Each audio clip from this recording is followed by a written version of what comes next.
What is going on, people? Welcome to Throwdown Your Questions, episode 294. I'm your host, Tony Polanco, and tonight I'm joined by Emilio Lopez. What's up, people? How's it going? Chris Seeley. Hey, what's up, everyone? Carlos Romero. Yo. Adam Vale. Hey, what's up, Sucker Free Sunday? And Brian Manjoma. What's good, power people? You already know, man. Back with another one. You know, Yeah.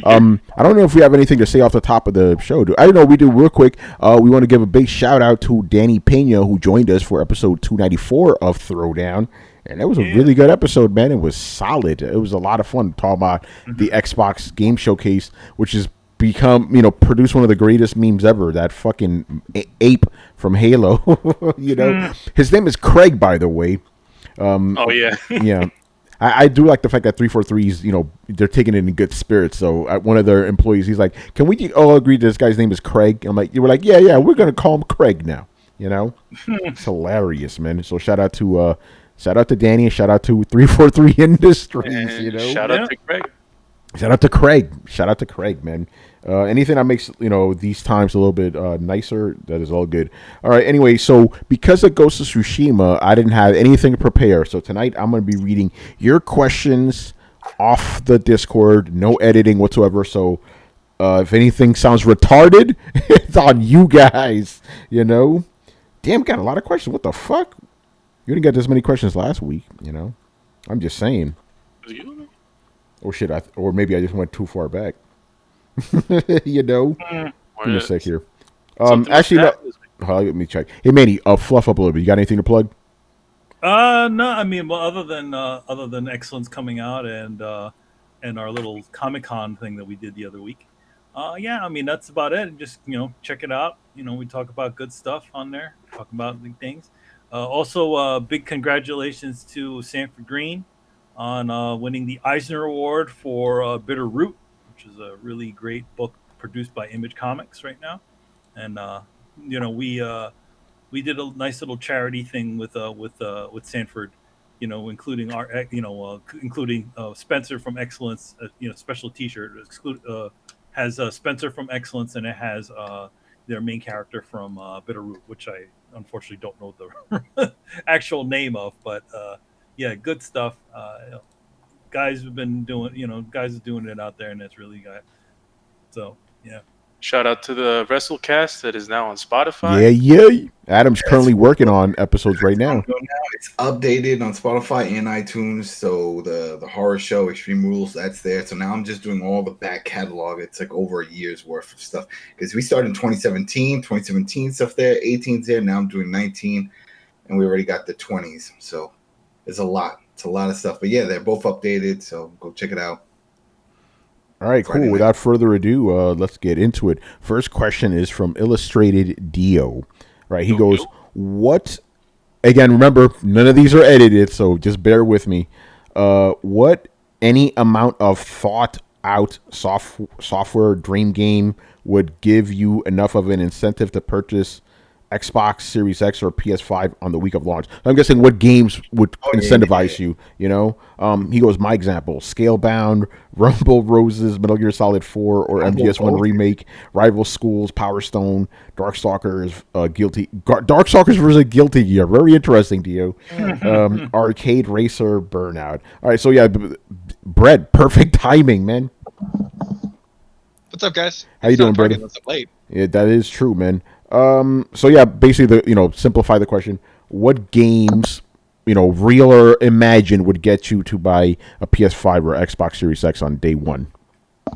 Elder Scrolls 6. Elder Scrolls 6. There you go. Dead Space. There. Yeah, they had a new version of Dead Space, and it was fucking ridiculous. Like a massive open world that you have all your peoples in different parts. You're talking almost like an alien type of vibe. Like the movie. They got the Marines on one side, you got the other ones on the other, and everyone's trying to get together, and all kinds of crazy shit's going on. Isn't that? I mean, as somebody who fully encourages that idea, isn't that kind of different than what the Dead Space model is? It's very, you don't have enough ammo horror kind of game. Well, no, you'll still be by yourself, but it's just trying to get together because sort of playing off of what they did with Dead Space 3, where there was some co-op and then you guys would split off and then it was co-op, that type of thing. So it's like, all right, we're all together, but then we're not together. It's like one big haunted house. Dude, I'd love to get in the fucking Dead Space universe. Like, I just don't like games where they're like, here's it's scary because you don't have enough ammunition. I'm like, well, it should be scary because this thing is fucking terrifying, not because I only have 4 bullets. Also, I gotta throw this out there at a completely random time. Last of Us, fuck you. Who saves 1 bullet in a box? Yeah, I know. Who finds 1 bullet? Person that only That's has right. 1 bullet left. That bullet was to kill themselves, but then shit didn't work out that way. Yeah. Okay. Dude, I'm that taking was a Adam. suicide bullet. That's it. It was like, you know what? When the shit hits the fan, I'm opening this up, taking the bullet.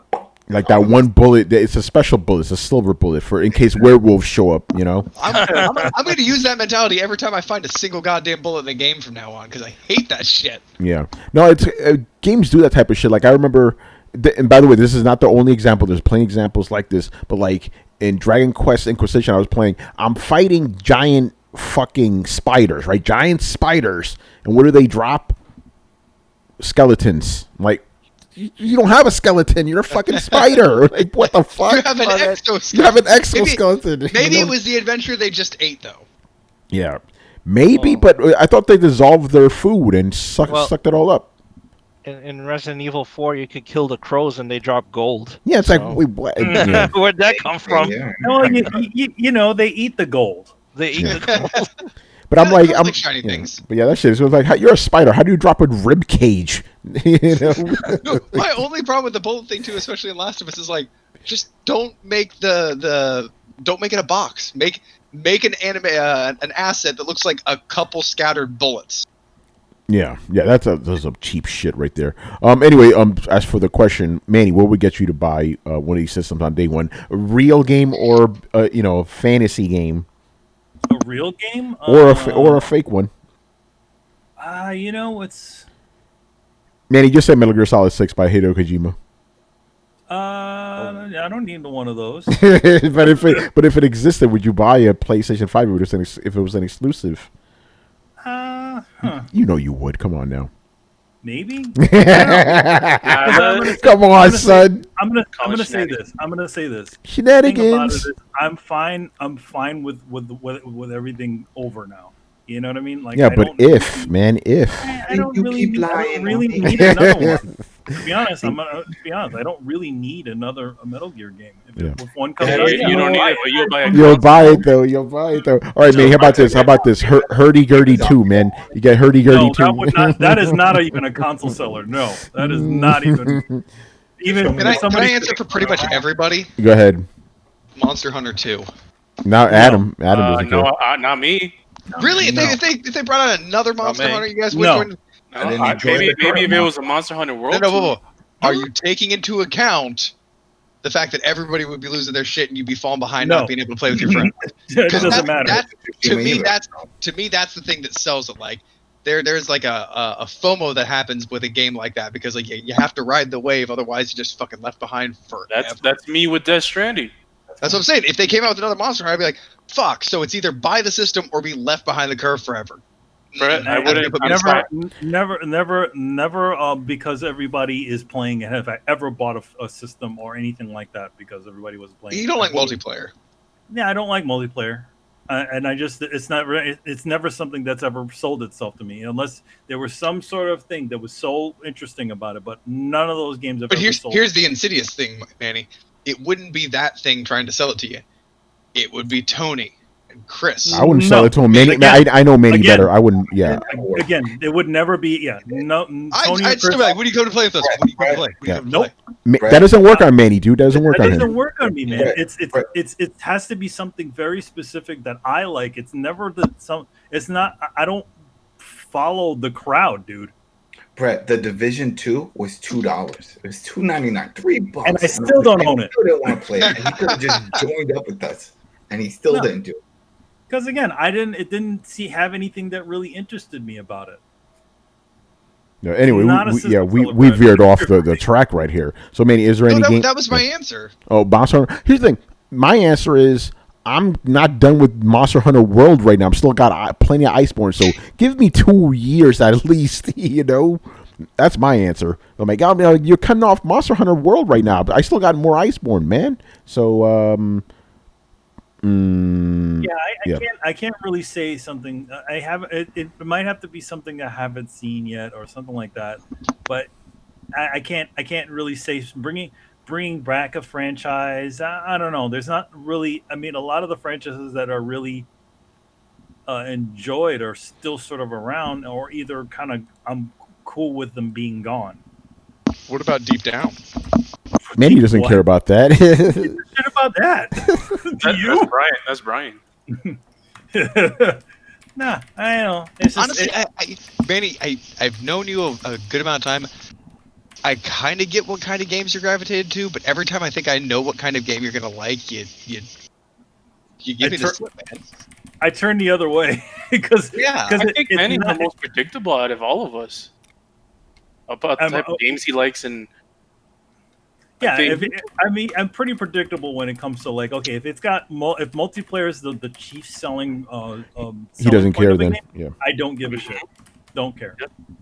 no, but I mean, even within the genre of like narrative, single-player, story-driven games, which tend to be what I see you drawn to, like there are ones that I'm like, man, like some of you seem to really like, some of you seem to be like, eh. Yeah, I mean, like it's just a fun. It's just it's interesting because I don't like everything that falls into that thing. It's like being into Dragon Ball Z and buying bullshit socks. Bullshit Dragon Ball Z socks because they have Dragon Ball Z characters on there. No, it doesn't. No, that's not it. Same thing with if we're talking about Metal Gear stuff. It's like, okay, yeah, I like Metal Gear, but I'm not gonna go to bat for fucking Metal Gear Rising Revengeance, despite it being a Metal Gear game. I didn't even bother buying it. Yeah, well, I mean, DBZ Kakarot, which just went on sale, is an open world, story based single player RPG, and I don't think you're foaming at the mouth to play it. Nope, don't care about it because for Dragon Ball Z, all that blood. Oh, again, in general, Dragon Ball Z games suck. Don't matter This is what. true. They kind of suck. And then the other two, it's like, I mean, Dragon Ball Z is me like over 20 years ago. I've already watched every single episode I'm going to watch. I don't need to see it anymore because you know what it is. It's like, big, main character gets beat up. He finds a new power, then beats them. That's it. So, are you really excited about? How do you feel about Horizon 2? Is that not? I never even bothered didn't with even play Horizon 1. 1. Oh, that's right. It didn't. Yeah, I okay. didn't. See, every time I think you're gonna zig, you zag. I didn't feel the urge to play it because it just didn't something about it just didn't really interest me. And then also the other part of it being a fucking open world game. I was already feeling that open world fatigue. Even like I bought Red Dead Redemption 2 and I really didn't play it. I couldn't. That was. I played it and then I got performance anxiety because that game there's so much shit in it. Honestly, I think the person he's kind of predictable, but he can he's kind of volatile too. I think is Brett. Like Brett, like there'll be a game tailor made for Brett, but he'll look at and he'll look like for reasons like to hate it or something, and then like Oh yeah, I'm all over the place. I'll fully admit, like I like the weird little touches in the game, which is it's not so much the cake, it's the icing that I really get into. So I loved Absolver because of the unique button combinations. It reminds me a lot of Ghost of Tsushima, the way you have to switch sword stances. And I thought it was a really unique thing in a fighting game. Like I like refreshing things, but I like those small things. Like the reason I liked Anthem is because you could fucking fly. Also, and note to your on Unpredictable, if you can throw a fireball in a game, you know I'm down. Yeah. That's pretty much a cardinal rule. All right. Let's move on here. Chris, what game could get you to get a next gen console on day one? It could be a real game or something that's like a fantasy. All right, so I'll do one of each. So if you said the sequel to God of War was at launch, Give me that shit. I would punch somebody. I'd be like, give me that shit. Yes. Fantasy, which I know is not going to be ready, but I would say if they had GTA 6 at launch, Oh, I would definitely get that. oh, yeah. Hey, Chris, what kind of fantasy world do you live in? They won't even have GTA 5 ready at launch. That's why I'm reaching, man. I'm reaching for the stars. Hey, I said fantasy. Go nuts. You're right there. Now you're gonna have GTA 5 ready at launch. Yo, bruh. GTA 5 is 7 years old already, man. That's crazy, and they're still milking it. You know. We're never going to 3 generations. online. Yeah. What were we gonna say? Who's next? Carlos. Did you go? No. It's pretty easy for me. There's a whole bunch of games. Final Fantasy 16, Final Fantasy 7 Remake 2. Excuse me. Like Chris mentioned, God of War. I'm surprised Chris didn't say Resident Evil. That's another But that's one. coming. But it's we know when it's launching. It's not launching. It's not gonna be at launch. So it's 2021. But it's a fantasy, and if we push the launch to the launch date, then it'll be one of those games. I mean, at least for me. So yeah, there's plenty of games that I would buy a console for. Not to say that they're system sellers. It's just like, at least for me it is, but I don't think it would be for everyone. I don't know. You get Final Fantasy 16, I'm buying that shit day one. You know, Yep. You already know. All right. Actually, this one's gonna be interesting, Brian, because you don't even care about these consoles. So, what would it take for you to actually buy one on launch? Because you don't even do that as a general practice. Mr. Manjoma, where art thou? For me, if Well, Tony, these consoles are shit. if it was if it was a CD Projekt Red game and it was exclusive to the consoles, day one. Yeah. All right. There's Brian's answer. Did everybody go? I also feel like he might say Star Citizen. Yeah. Yeah. Why would I buy it on console? I don't understand. That makes no sense. Just because Yeah, it's the he easiest showed answer up. I can think of. Yes. Yeah, we're trying to get you out of that hole you dug yourself in, you know?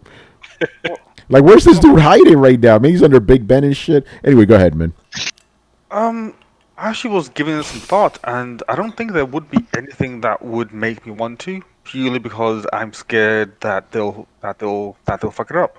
Because my first thought was, oh, okay, SOCOM 5, effectively. But then it's like, given how badly SOCOM fucked up how badly Sony fucked up SOCOM 4, it's like, do I really trust them?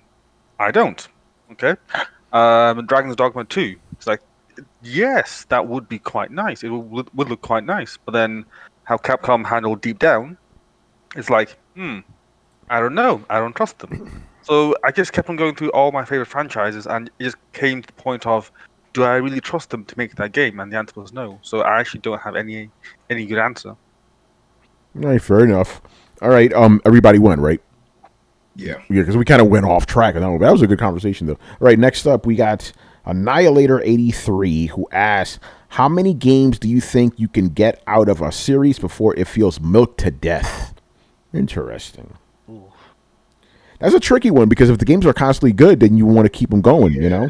Yeah, because especially when they swerve and they do spin-offs. So Yeah. it's technically still in the world, but I don't think there's an answer to this one, actually. Yeah, I mean, it's variable because you need breathing room. You could be like Activision and just throw out a Guitar Hero twice a year until it's run into the ground and nobody wants to play that shit anymore. Or you give yourself some breathing room. So the latest Assassin's Creed, what is that? Like, what number would that be right now? Who knows, man? Yeah. You know what? I'm glad you bring that up, because there was a point, I'm talking about just for myself right now, where I was like, keep putting these fucking games out every year. They're fucking great. I was loving it up until Unity. Then I was like, okay, you guys need to chill now. You know, but before that, when it got up to Unity, I think, what was the one before that? Black Flag, I believe. I'm like, yeah, keep fucking going. Let's go. Keep putting them out, you know? But so it's definitely variable, and it depends on the person. So there's no answer for this one. Sorry, Mr. Annihilator. You know, that's just how it is. There's no answer for this. All right, next up we got Down. Hey, I wasn't done. Bread. So there's actually a number? A number of games that you can hit before you hit franchise fatigue. Yeah.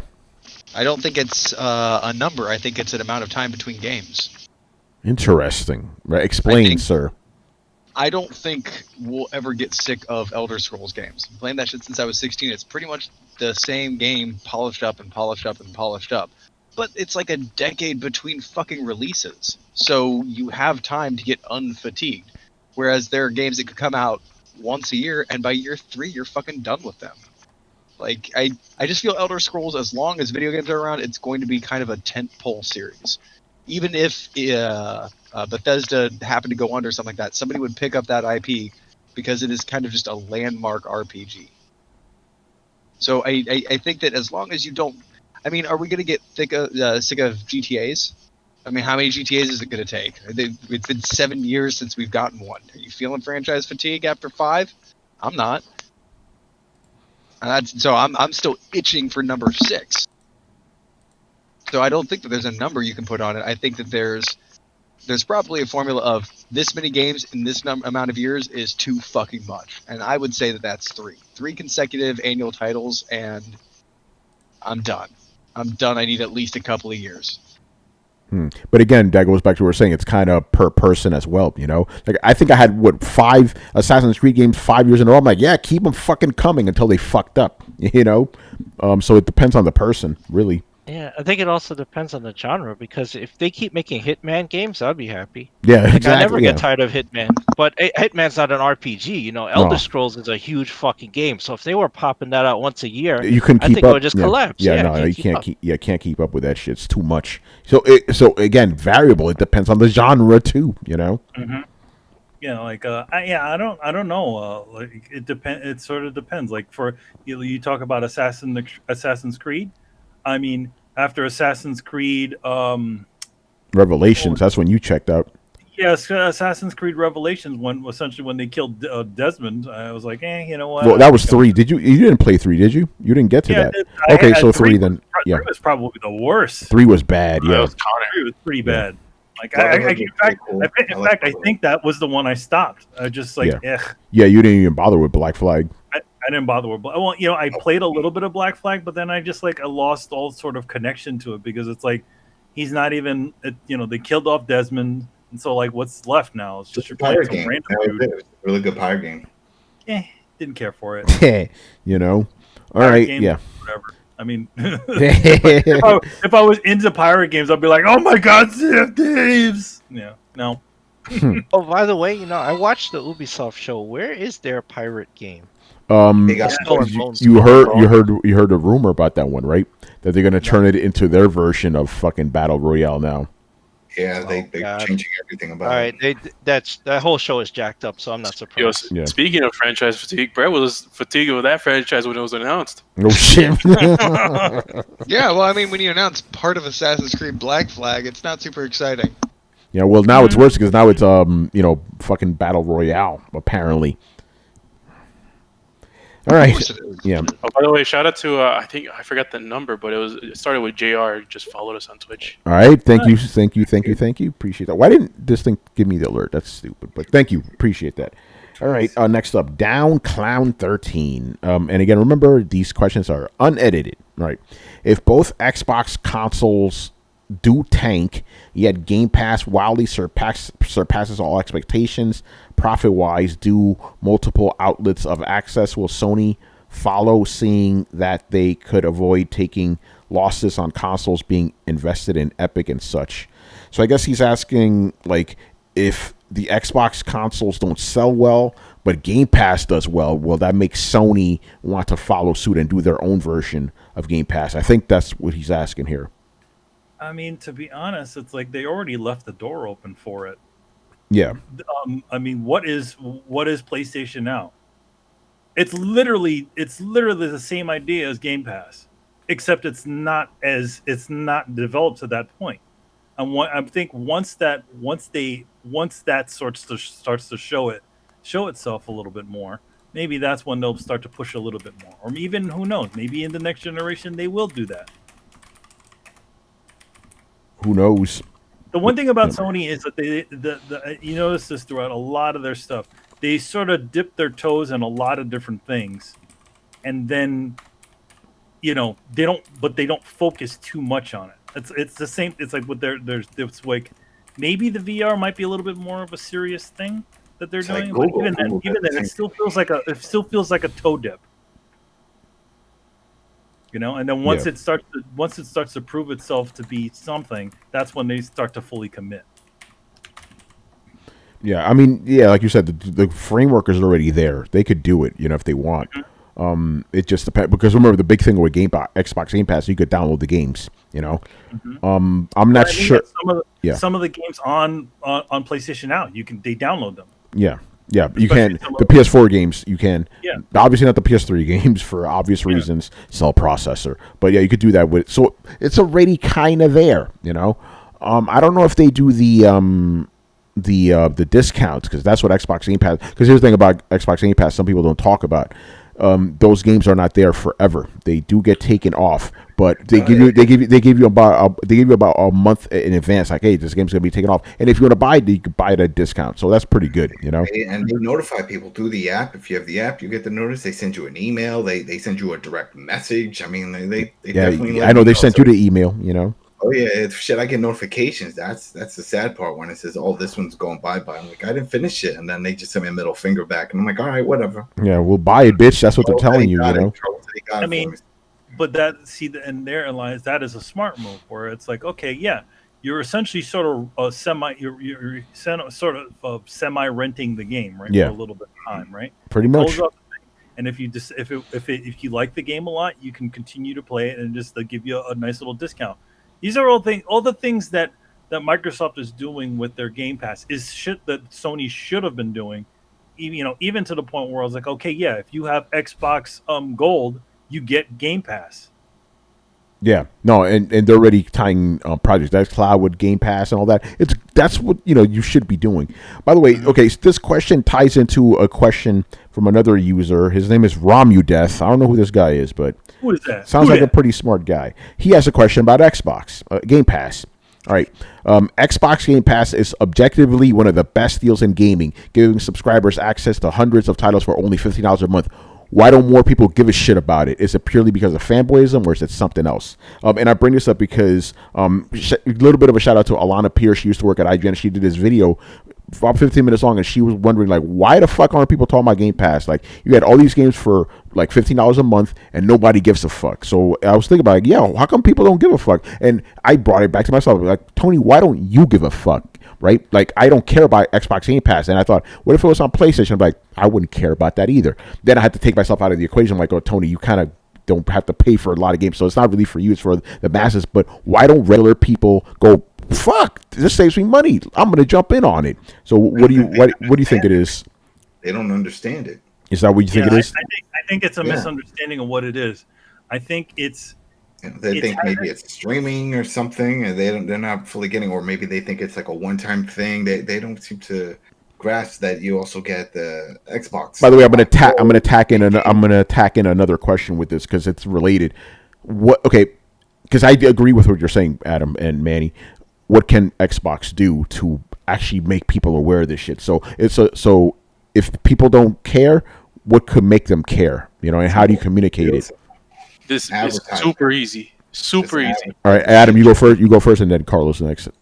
Just commercial advertising. Put it on regular TV. Say, hey, this is what Game Pass does in big bold letters, like free games for this, free Xbox Live Gold. Well, it's included, all that stuff. Just a list of everything that you get for that price, especially during the holidays. And then people will understand. It's like, oh, wow, I'm getting a lot. It's not another tack on to the existing Xbox Live Gold. Because that's one thing that I see on Twitter and everywhere. They're like, shit, I'm not going to be paying this $15 plus, the $60 a year subscription to Xbox Live. It's not. It's included. They're not getting that part. Ultimate means everything. That's it. Ultimate. But I think it's Microsoft's fault on that one. They need to really advertise and specify what's included in that package. Yeah, it's a little bit mysterious. I think a lot of it seems a little bit mysterious. I mean, granted, we are in the know, but I think it has to be at open masses sort of point where essentially, if the first thing that you think about, oh yeah, if you do this, you get this, it's got to be that simple. It's got to be simple messaging for people that are not exactly out, who don't exactly know these sorts of things. Yeah, no, you're right. Carlos, you said it was easy, so go ahead. Imagine PlayStation had their version of Game Pass, and you were able to play The Last of Us 2 God of War, Horizon Zero Dawn, Spider-Man, Bloodborne, Uncharted, The Last Guardian, Dreams, fucking, what else am I missing? Ghost of Tsushima. All those games. All right, I don't know if I mentioned Bloodborne, but Yeah. imagine if all those games were available day one on a Game Pass model for PlayStation. Do you honestly think it wouldn't be a huge success at the Are we same talking price? right now or when they were released? Right now. I mean, they're all old games at this point, bro. That No, goes well, to like, right Tsushima. now- you No, I'm know? saying like mean, right Ghost now, of like, And Last of Us, that's not old either, you know? Yeah, I guess that's true, but and then that's you the- know that every first party game or Sony published game in the future is gonna be out day and date on Game Pass whenever you want to play whenever you want for the I same mean- subscription.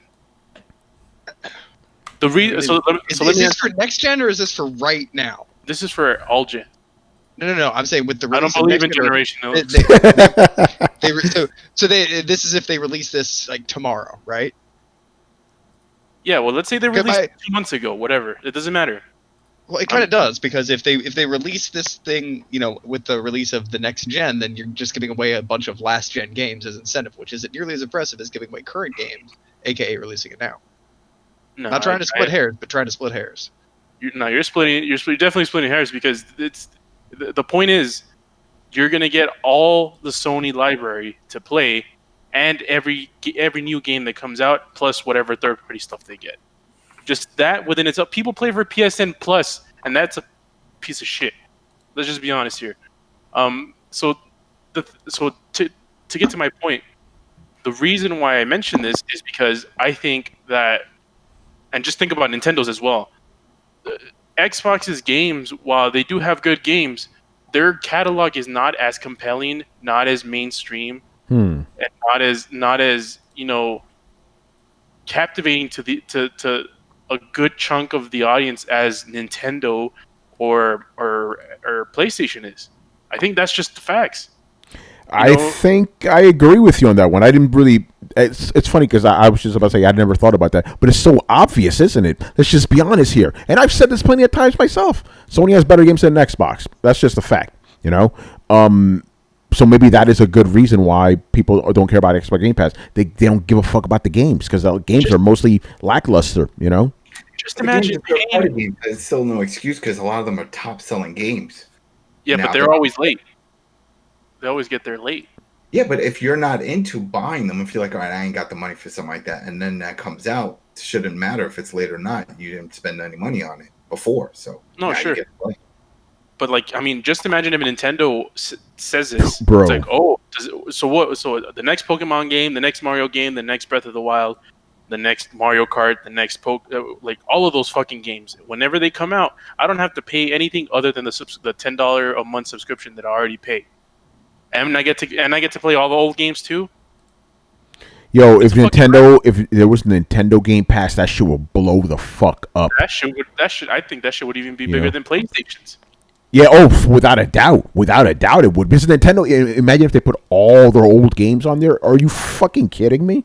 Jesus. Yep. So yeah, I think you may have hit the. There's obviously other reasons. I saw a lot of people saying that they don't like the fact that the games get pulled, even though you can buy them. They don't.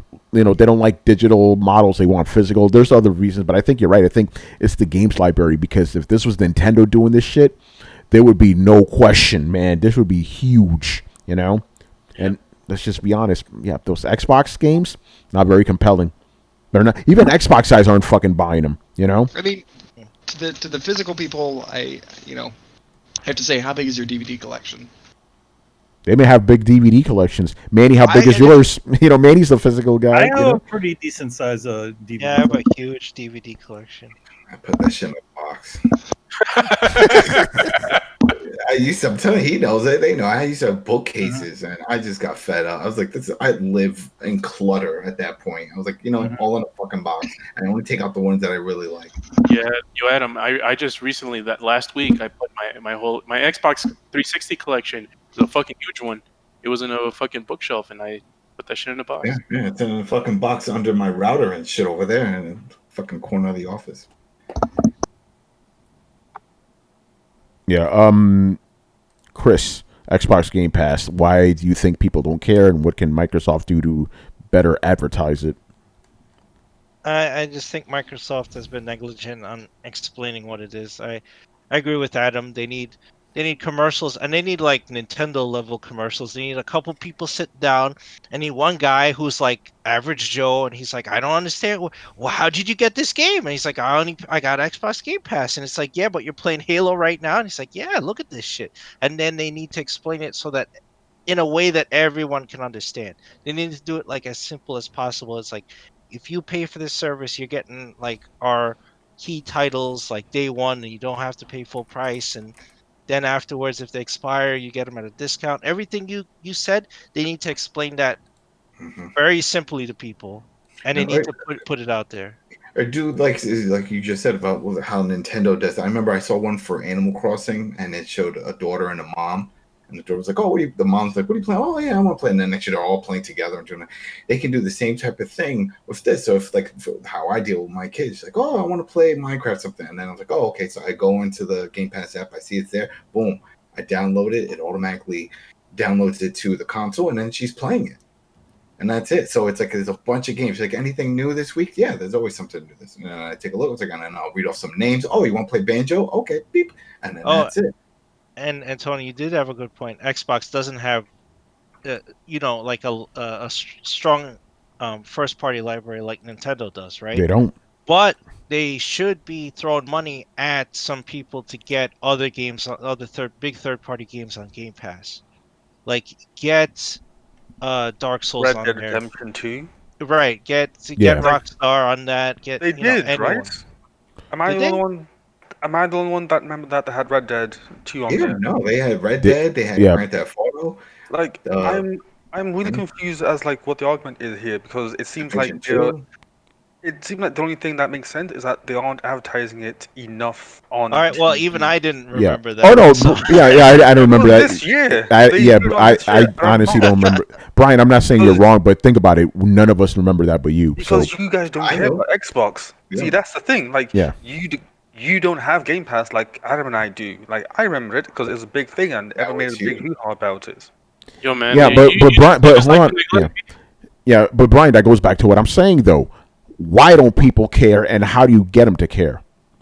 You don't care because you're so far into the PlayStation ecosystem that you don't hear a lot of Microsoft stuff. Brad, you didn't hear the part when I said if Sony had this, I wouldn't give a fuck either. You missed that part, didn't you? Right? You just pulled the Damien right now, bro. You just pulled the Damien right now, bro. Selective hearing. Hold on. So you're saying if it were Sony, you wouldn't even know about it, or you wouldn't care? I wouldn't care. Which means I would know about it. You'd know about it, which is still more than you're doing now. That's my point. No, but if I don't care about it, I'm not gonna know about it, bro. There's a difference between not knowing and not caring, man. Not knowing is more apathetic. Hey, Brett. Let me tell you what free games we got on PlayStation Network this month. Oh wait, I don't know because I didn't fucking care. See, that's my point. Okay. If I don't care about it, I'm not gonna know about it. Pretty simple. And let me also add, Tony does know about Sony's service that is very similar to the Xbox thing. Has he ever at any point decided to pick that up? But the whole reason, the thing is, also you mean PS Now? I don't give a fuck about that shit. Don't bother with that. Yeah. So PS Now is trash compared to what Xbox is doing. Yeah. Xbox Game Pass is superior. But my point is, and I've said it at the top of this thing, if Sony had its own Game Pass, I wouldn't give a fuck. Why? Dude, we covered some of the games that Sony would be giving away with PS Plus on this show before. We have talked about like 3 years ago. We don't even do that shit anymore. That's what I'm saying. If it were good games, then we would talk about it. That's the point. That's the difference. If it were games like Red Dead 2 being given away on PlayStation Plus, we would be fucking talking about it. I doubt it. Who gives a shit, you know? Okay, but semantics. My answer to this question is you need to give a free version.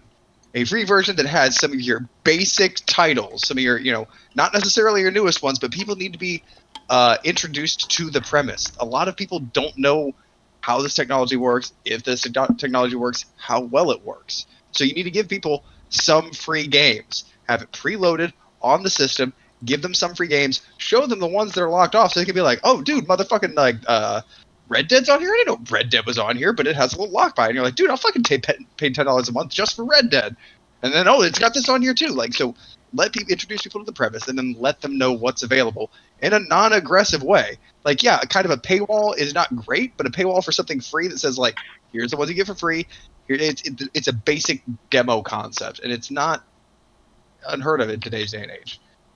All right. by the way, How yeah. they had Game Pass for like 3 months for like $1, like back in December last year, and it pretty much ran for like 9 months. Like, Yeah, I think that was a great move. I am again. I'm generally trying to figure out what you guys trying to say because Microsoft are doing it. I mean, look at the Xbox showcase that they had. The big thing was all these games are available on Game Pass day one. They said it at the start. Yeah, and you had to They buy advertised it. Xbox Gold and you had to buy Game Pass. Like you had to go through all of these steps. There's a big difference between doing all these steps and it just being on your Xbox when you turn it on with 8 free games. Like if you just turn on your Xbox for the on day one, you're like, dude, there's 8 free games on here. And then when you click on one of the games, it takes you to Game Pass and says, this is Game Pass. Enjoy one of these multiple free games. Check out our other services. That's going to pull people way in more than, hey, go through these several steps to get this deal that if you don't know about, you don't really know you want. Like it was a great job at attaching itself to like the media cycle because everybody fucking talked about it. But if you didn't hear about it first, you didn't know about it. It's not like every single person with an Xbox, even every casual, knew about it. You throw free 8 games in front of a casual, and they're going to be like, oh, okay. They were advertising it everywhere. It was on TV. It was on like my PC. Like Yeah, but that still puts like the onus most on the game sites customer. I went to, it was like Had an on the email. advertisement. Yeah, but see, here's the thing you know what I'm saying. That still puts the onus on the customer to do the work. Customers hate doing work. In fact, some things like AOL have an entire business model around having a low enough charge that people don't notice because they're not going to take to do the work to go through and cancel something that only costs $5 a month. Laziness is a huge thing that you need to account for. And like asking people to do 1, even 2 steps for a great deal versus just putting it in their lap, there's a huge difference, man. So I have a question for Brett for the bees. So you guys don't think that advertising is the issue, right? I think that the message is the issue in that people still think that Xbox Live and Game Pass, you need to have both. They need to somehow get the message across that, hey, if you have Game Pass, then you have Xbox Live. You know what I That is think? what they need to do. That's What ultimate though. What I think, but that's the thing. I think what confused the market was when they announced Game Pass, and then they announced it was a PC version of Game Pass, and then they said you already have Xbox Live Gold. Then they announced Ultimate, and they didn't really specify. Oh wait, Ultimate means you have all the other stuff in on it. No, a lot of people we know what Ultimate means, but a lot of people still don't know what that means. That fucking mean what? Maybe there's just more games on the Game Pass. I think that's the issue. They had all these services and. Now they're trying to combine it because if you look up just for Game Pass, I don't think you can get just Game Pass. I haven't seen it for like that $9.99. Everything looks like it's just Ultimate. It's either, that's all I could ever find. Now to think about it, I was looking for it the other day. But here's so who's the person that mentioned just a random like a casual person sees 8 free games? I might check that out. Oh, okay. Because I was gonna say that it's kind of contradicting saying. Someone is confused about Xbox Live. And... Okay, so here's the part where I kind of think a little bit differently. You know when you get your cell phone or your PC and it has applications preloaded on it? Yeah. The reason they do that is through millions of dollars of marketing research and study, they found that by putting those things already preloaded onto a computer, there's a higher than not chance that people are going to at least be aware of them, which brings brand recognition or even try them out. And even if they try them out and don't like them, it still expands the user base because some people even then are too lazy to opt out. Now, do I think that I am smarter than millions of dollars of marketing research? No, I don't. And I would say, how does anybody on this panel think that they are? Good answer anytime, guys. I don't think I am. I know I am. As a person who has actually dealt with marketing, also Chris as well, marketing does not know a goddamn thing. Yeah, the millions of dollars you're thinking of, Brett, does not go where you think it goes. Like Manny knows this; these are not the brightest people in the shed. They will lie and change numbers to to get a certain to swing things a certain way, like all those things like product testing, surveys, all that shit. That's where that money goes. But in the end, there's always an agenda out set by marketing from the beginning. And if the surveys, if they field test, if they bring in people, they do double blinds, whatever. That research, that's where that money goes, and usually it's ignored. Yeah. So, like, it's not. Yeah, I'm telling you this to be honest. And It's you'll just hear ignored. stories. It's just straight ignored. It's some of it is, yeah. I Because believe you. I'm just laughing at the subject. Like, oh my god. Okay. because the strategy is set on the corporate level from day one, right? And then they'll send these guys out and like, okay, go test this, go do these studies, go take surveys, go do all this stuff, right? It comes back, right?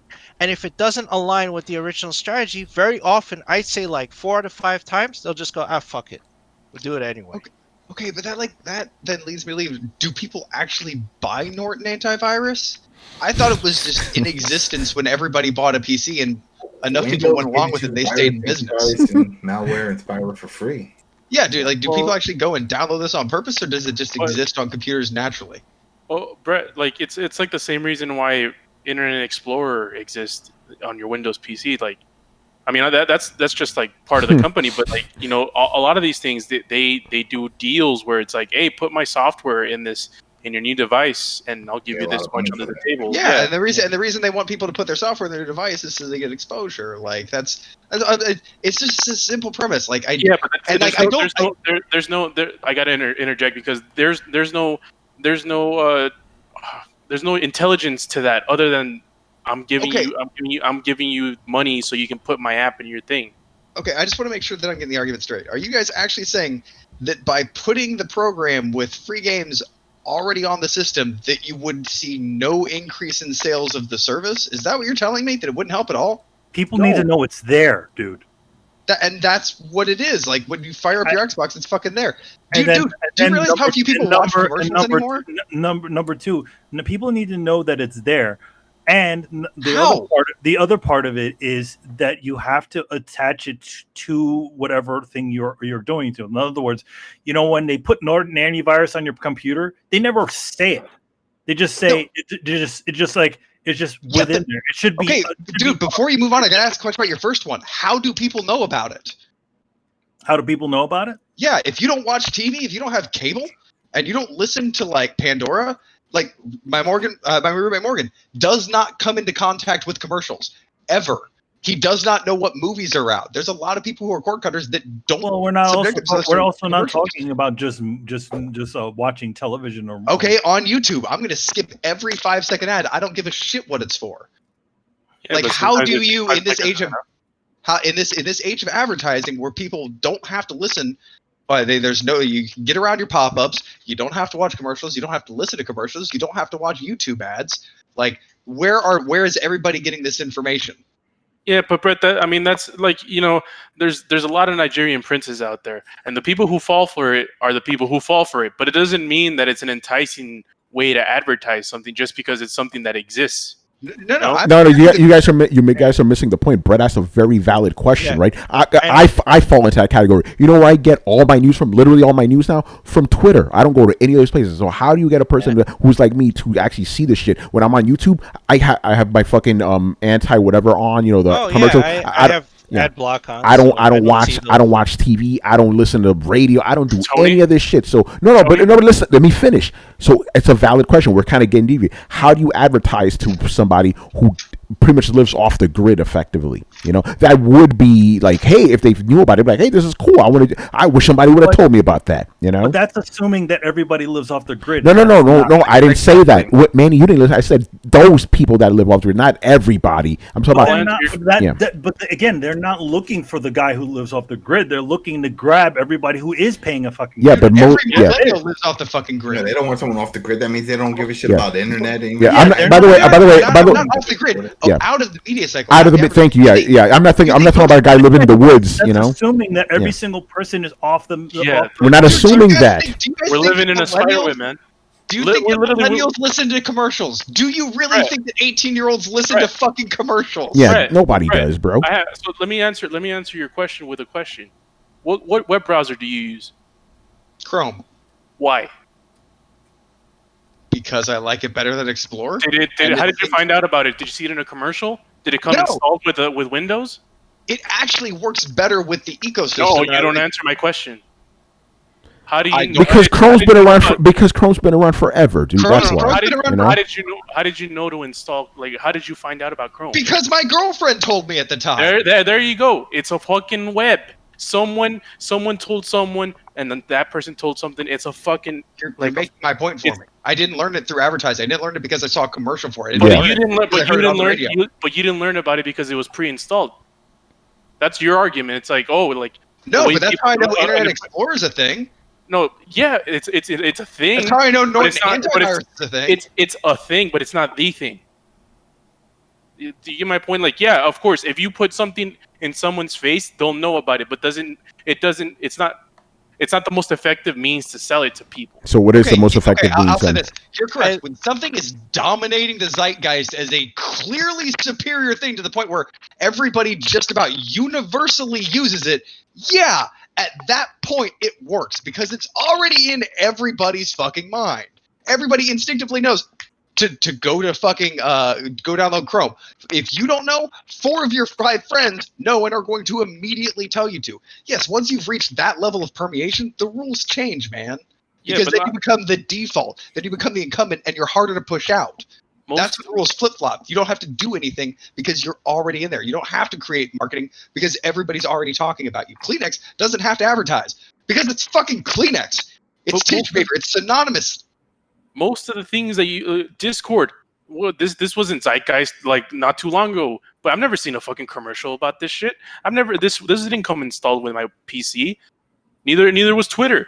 You know, all of these things that I use on my PC, all these applications, Yo, Carlos, all these services. I'm gonna. I know, because we're kind of slightly going rabbit hole, but I think you guys are kind of hitting on it. So maybe the way you get Xbox Game Pass out there is through word of mouth, because that's how all these. How do you get it to word of mouth, Tony? That's a trick though. People. Yeah, you have to do it in many different ways. Go ahead, Chris.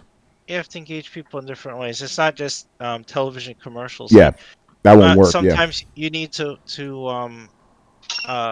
you get some influencers involved. That's why they hold events. That's why they don't invite people like Tony or whatever to events. Like, you need to get people talking about it, real people, right?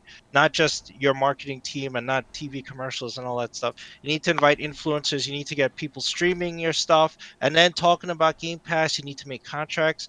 So you need that positive word of mouth, and then you need other people to see that, people watch Ninja or whatever, and then they go, oh, I'm going to try Game Pass, and they go, oh, this is great. Then they start tweeting about it, right? That's how you start spreading word of mouth. Yeah. So they need that kind of organic marketing through influencers, right? That's how you reach people off the grid that are not that don't have cable and don't and ad block every single fucking thing they can. They don't see commercials on YouTube and Twitch or whatever.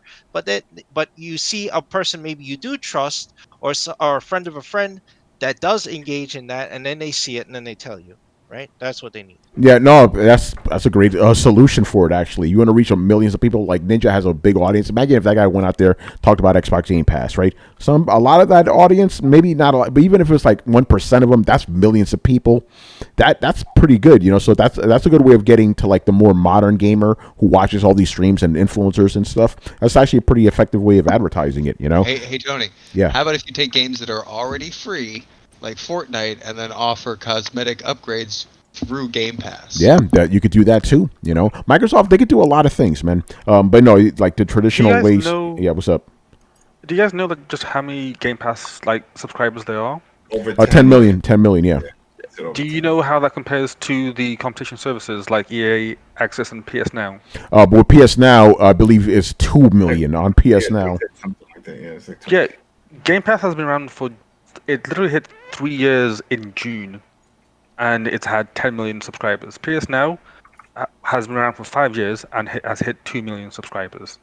Like, even stuff like EA Access is just about passing the 5 million mark. Like, I would actually say the dominating Oh, it's the best one, Whatever but it's called. yeah, no, it's out of all of those, it's the best one of those. But I would that's actually still- argue yeah. that PS Now is hurt the ability for Xbox Game Pass to work because everybody assumed after PS Now's fucked up release that everything was a piece of shit product like that.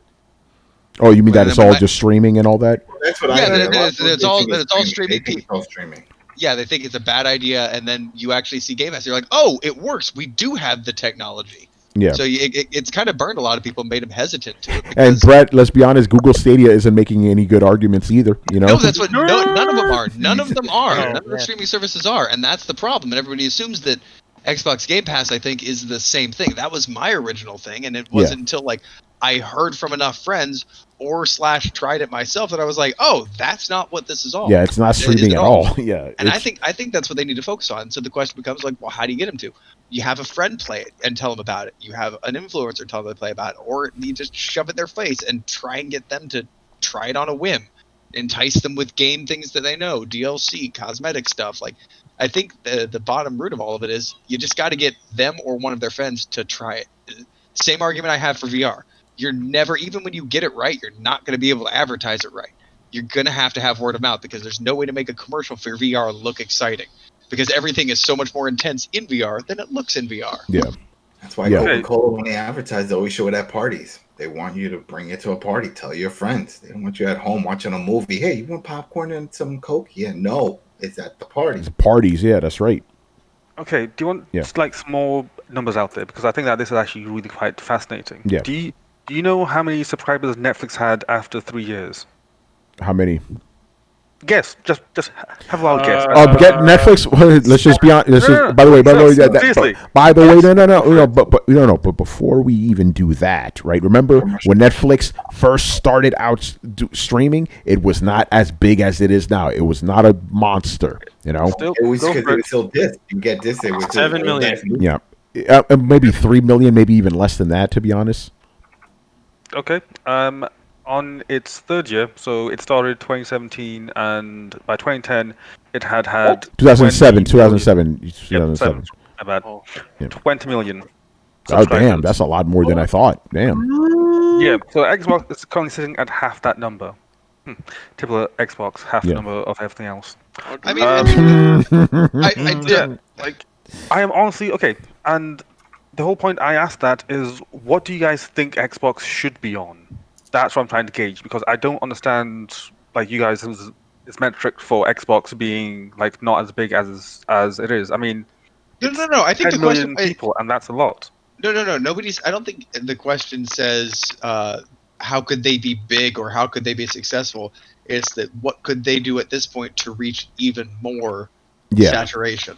It in no way implies that they're not doing well because Xbox Game Pass is fucking killing it. So how do they expand that? Do they just let natural word of mouth spread? Do they do more advertising? How do they get even bigger than they are now? Tony, you brought it up with Alana Pierce. She had this Yeah. whole discussion. What was her reasoning for bringing it up if it is killing it with these big... Oh, the reason she brought up is because she's amazed that you have this service. And again, as I said in the question, it's objectively a great service. Hundreds of games, $15 a month. And she was like, okay, if you have hundreds of games for $15 a month, why are people so apathetic to it? Why don't people give a shit?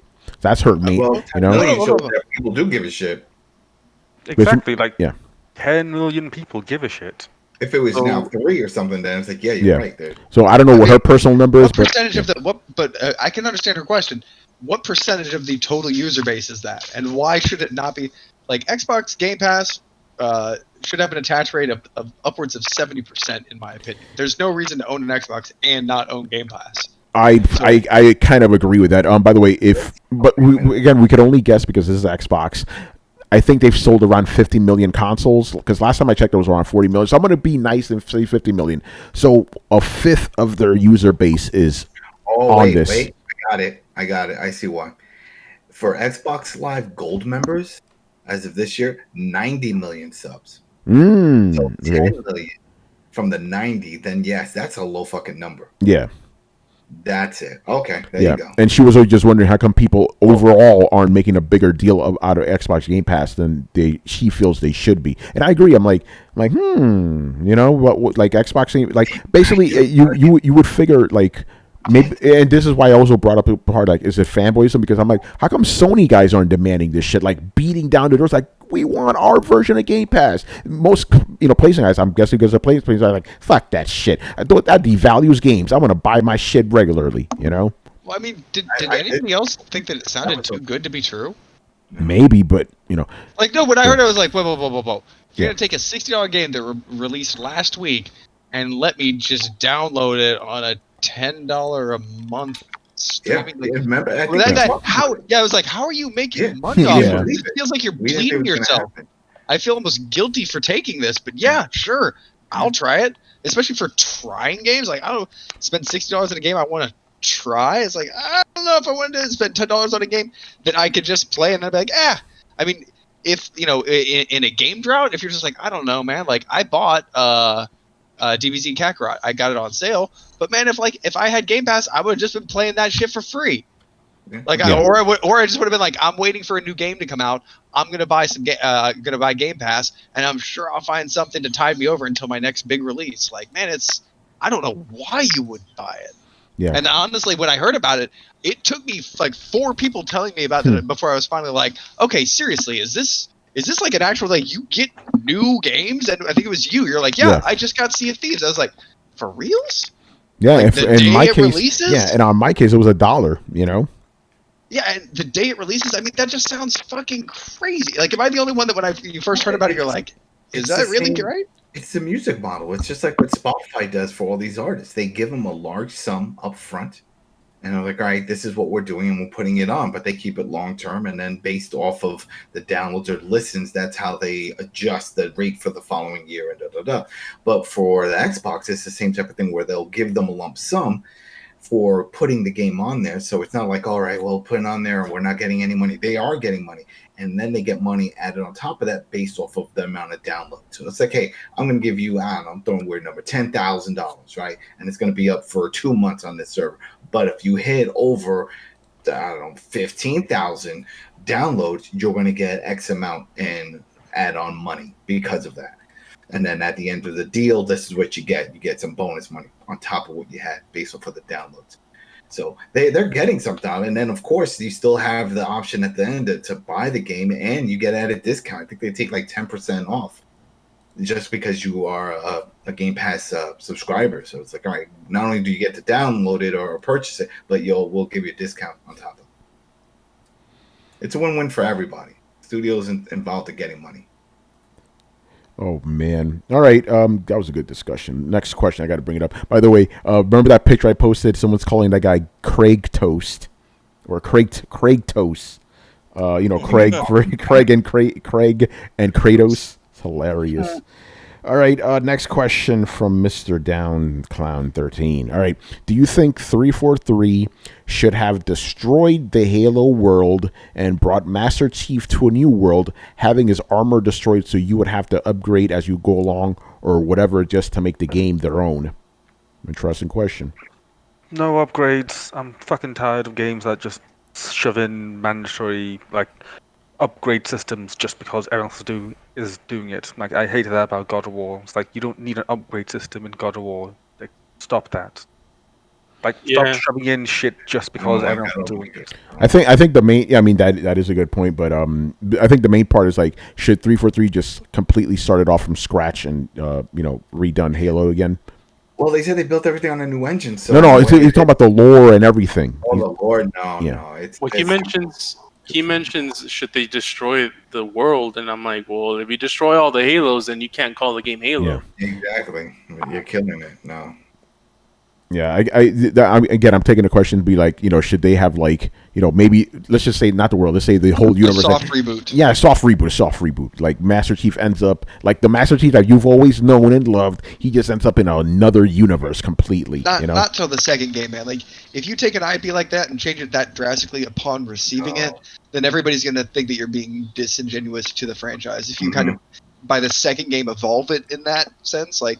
You see artists, like especially like musical artists like that do that kind of shit all the time. Like they'll kind of blend in, start to cover somebody else's style, and then kind of move into their own thing as they go. So you have to appease the fans. You can't immediately piss them off because they're already going to be wary of you. But once you've gained their trust, if you say, okay, well, let's move a little in this direction, you have a little bit of wiggle room. And it wasn't musical artists; it was comic book artists. And I think Mano will be able to back me up on this because I hear he's worked a couple of times with comic books.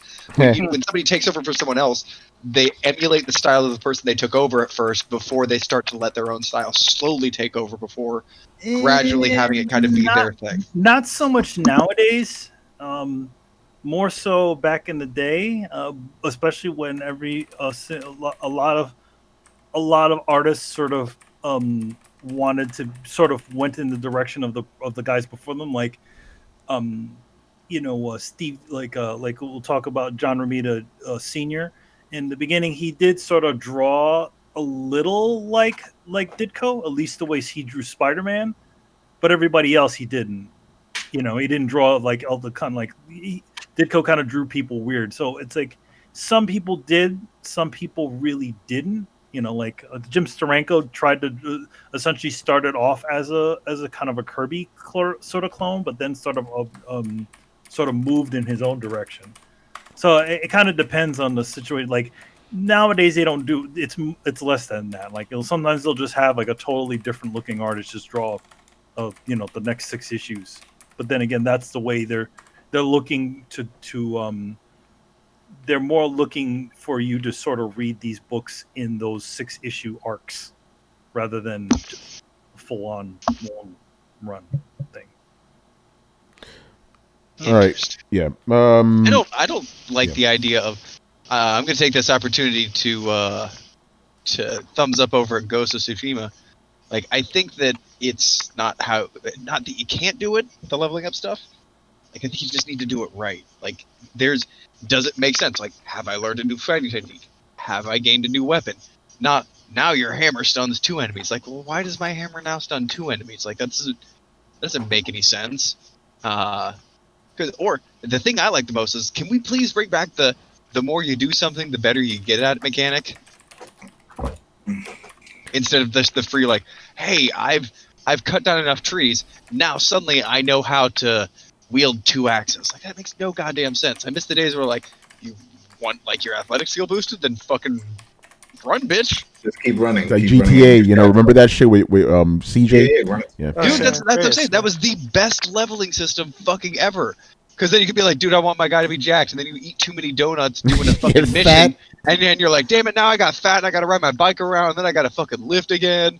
Like, I need to try and get through this mission without eating as many donuts and using as much health, healing kits. Like, because, donuts give you health and shit. Like, I liked that mechanic, because then it gave you a reason to try and not use the first aid kits, because they made you fat, and you didn't want your character to be fat, because then you're going to have to do this whole bunch of the whole fucking shebang again. Some people are just like, I'm gonna make my characters fat as fuck. Like, that's fine. Like, I love that. Yeah, and it wasn't just cosmetic. Like, if you're fat, you can't run. You get winded and shit. It was great. No, but it should come with, like, in Fable, there were bonuses. Like, if you ate a bunch of food, like, you got fat, and, like, you moved slower, but, like, you had a little bit higher HP. Like, if you were skinny, you had lower HP, but you had higher stamina and dex, and you moved quicker. So, like, you could go wherever you want, but, like, if you wanted to build play a tank character, you couldn't play a tank character built like Frieza. Like, if you built a tank character, you bulked up your character. That stuff was dope, man. Let's have that come back. It's awesome. All right, let's move on to the next question, because we still got a lot of them tonight. Next up, who do we have next? Mr. Mob Hits, what's up? Just to give a quick shout out to Big Daddy X214, man. Oh, yeah, man. Thank you for the bits, brother. Appreciate that, man. Bits. Oh, hold on real quick. I want to read his comment. Where was it? Oh, shit. You guys are going crazy in the chat right now. What do Xbox has to do to be back on? What does Xbox have to do to be back on top? Better games, price, or something else? That's man. We've people vote with their wallets or price right now. As of right now, it's price. Yeah, that's a whole other segment. Yeah, so right now, I think doing what you're doing, man. Yeah, it's like one of those things. If once they put in their money, it's like, all right, that was cheap. Now they can take a look and see what's inside. It's like, oh wow, this is there. But you got to get that. You got to get them in the door. I think Microsoft trying. It's very rarely do you see like somebody snap over. Like, Microsoft was historic in how badly they lost their customer base from going off the back of a badly engineered system directly into highly mismanaged marketing that was about the biggest foobar in gaming history. Most of the time, these things happen slowly, like over a generation kind of deal. So Microsoft keeps doing what it's doing, focusing on games, listening to the response gamers are giving them, and just trying to be generally an outreach and be accessible, and do things like Game Pass, which I think honestly fucking help. Just keep doing it, and you'll reach a critical mass where people will start to notice. It's just you bled your consumer base down to such a small amount that even with exponential growth, it's going to take a while to recover, man. Yeah. All right. Let's move on to Mr. Mob Hits, man. Make sure I'm not muted here. All right. His question is a little bit of a long one, so bear with me. All right. So let me address the elephant in the room. Where do I begin? The fact that it's taken 5+ years in development, has had the budget of $500 million, and this is what they showed. I'm referring to the Halo franchise.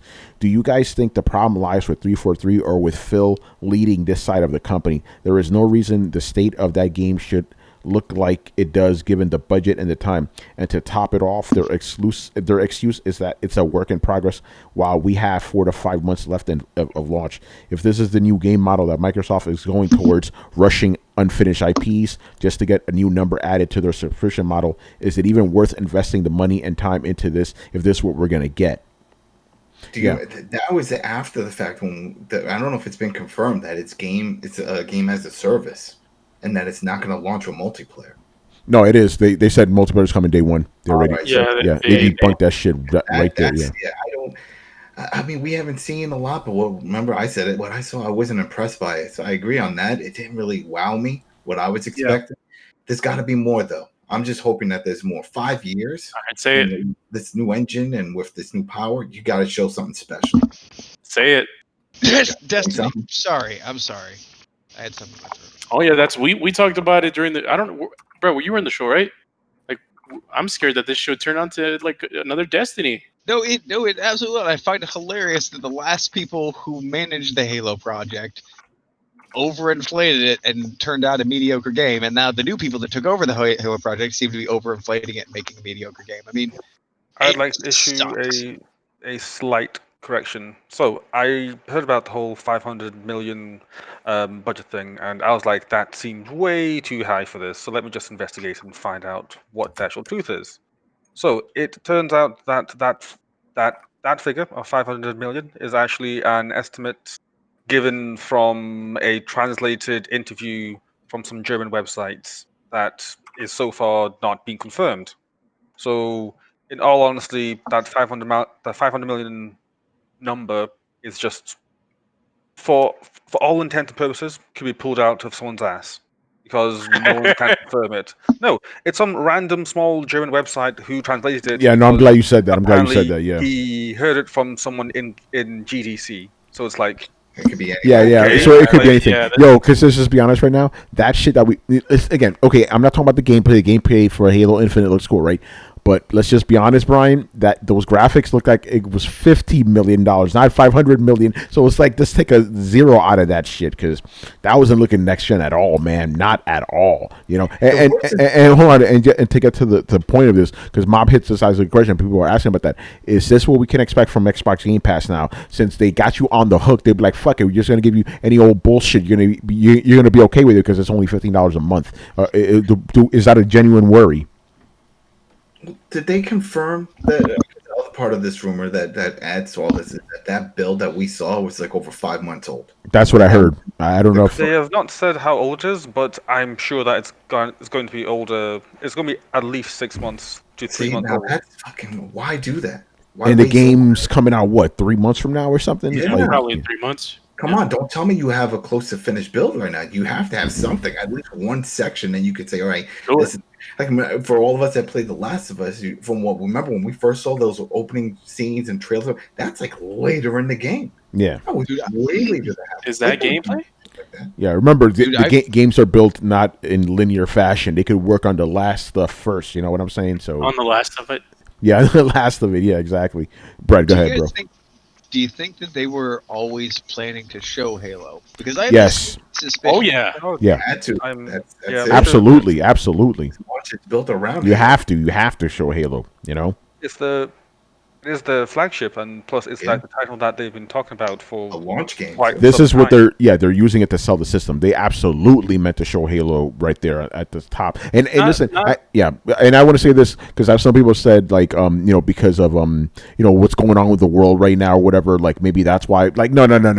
4 years, bro. No, that's not an excuse. Yeah, man. that's some grade A bullshit. They're just using the fucking pandemic to blame everything. Yeah, It's exactly. like, I couldn't this fucking soup tasted bad. Oh, the pandemic. It was It's the been Rona. weighing on. Yeah. It's a fucking bullshit, man. As a software developer, my fucking job hasn't my quality of job hasn't worsened because of it. So I'm just saying, like, what do we know this wasn't like a sizzle reel leftover from last year that they just blew the dust off of? I don't know, but but if it was, Brett, think about it. The game's out in 3 months. We should right now. The game should be 100% finished. The only thing they should be doing right now is bug testing. The game is done.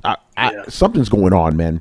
Something's going on. No. The only thing that I can possibly think of, I admit this is me going out on a limb, is if they were like, we're gonna do the game show or do the game release. We're gonna kind of hint at Halo.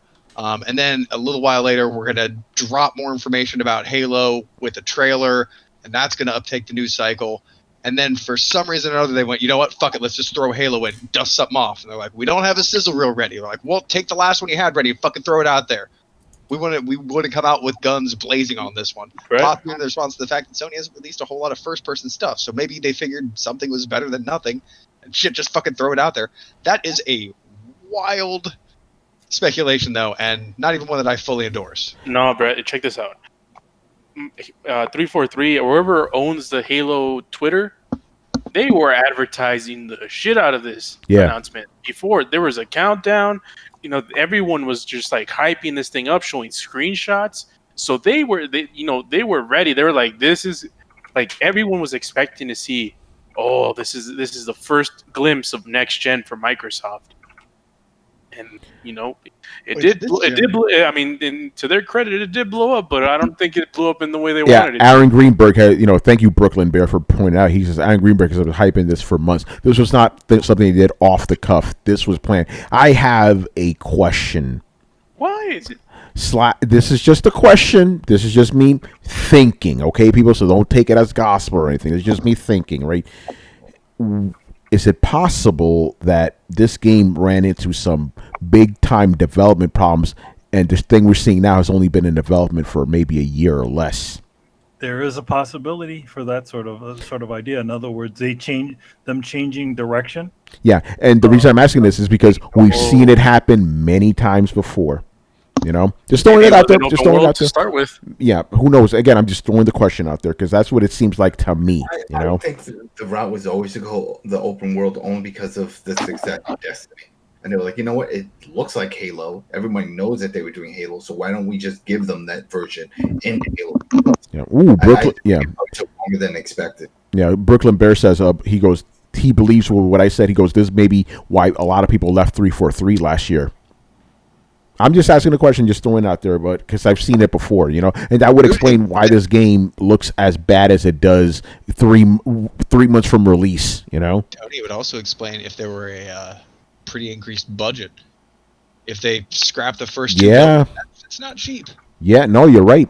So again, we don't know this. This is just me asking the question, but I'm just trying to, I'm trying to make sense of this because what we saw was not prime time. I'm sorry. I mean, again, I said this on the show, and I mean, it seems like people like when on the main show, or like people, some it seems like there was some apologies or making excuses for what this thing looked like. It did not look like a next generation game, and I cannot excuse the fact that if we're gonna go out there and then we're just gonna get something that looks like it was came off of an Xbox 360, I'm like, what the fuck is going on here? Yeah, I'm sorry. Yeah, I mean, granted, yes. A lot of times, like I don't know. I know what the Halo franchise looks like, and to be honest, it's like, why isn't it looking just like? Why aren't we seeing something on par with whatever those cinematics we keep seeing are? Yeah. Why are we seeing what looks like essentially a jump backward, and not just because of the style and because it makes it look like Halo 1? You can still make Halo 1 look amazing. Yeah. Yeah, you could still keep the spirit of the old art style, but with modern graphics. You could do that. Okay, come on. They, There's literally pop-in that happens all over the goddamn place. There's friggin' texture streaming things that you see when they went over to the map and from back. I'm like, what era are we in? Yeah, that's what I'm saying. This game doesn't look like it was in development for 4 or 5 years. It does not. I recommend watching a Digital Foundry video that they made, and they have their own sort of explanation of why the game looks funky. Oh, because of lighting, right? Yeah, they attributed a lot to lighting and how they're using more of a real-time lighting system than a baked-in one. So a lot of the scenes were like in shadows, and that wasn't working right. And there's sort of like their solution for it was like possibly using ray tracing, hardware-based ray tracing. But I don't know if I mean they think that the ray tracing was, but to be honest, it didn't look like ray tracing was even being used anyway either. Because no, it's not. That's what I said. Oh yeah, okay. That's the recommendation. Well, that's what they're speculating. Yeah.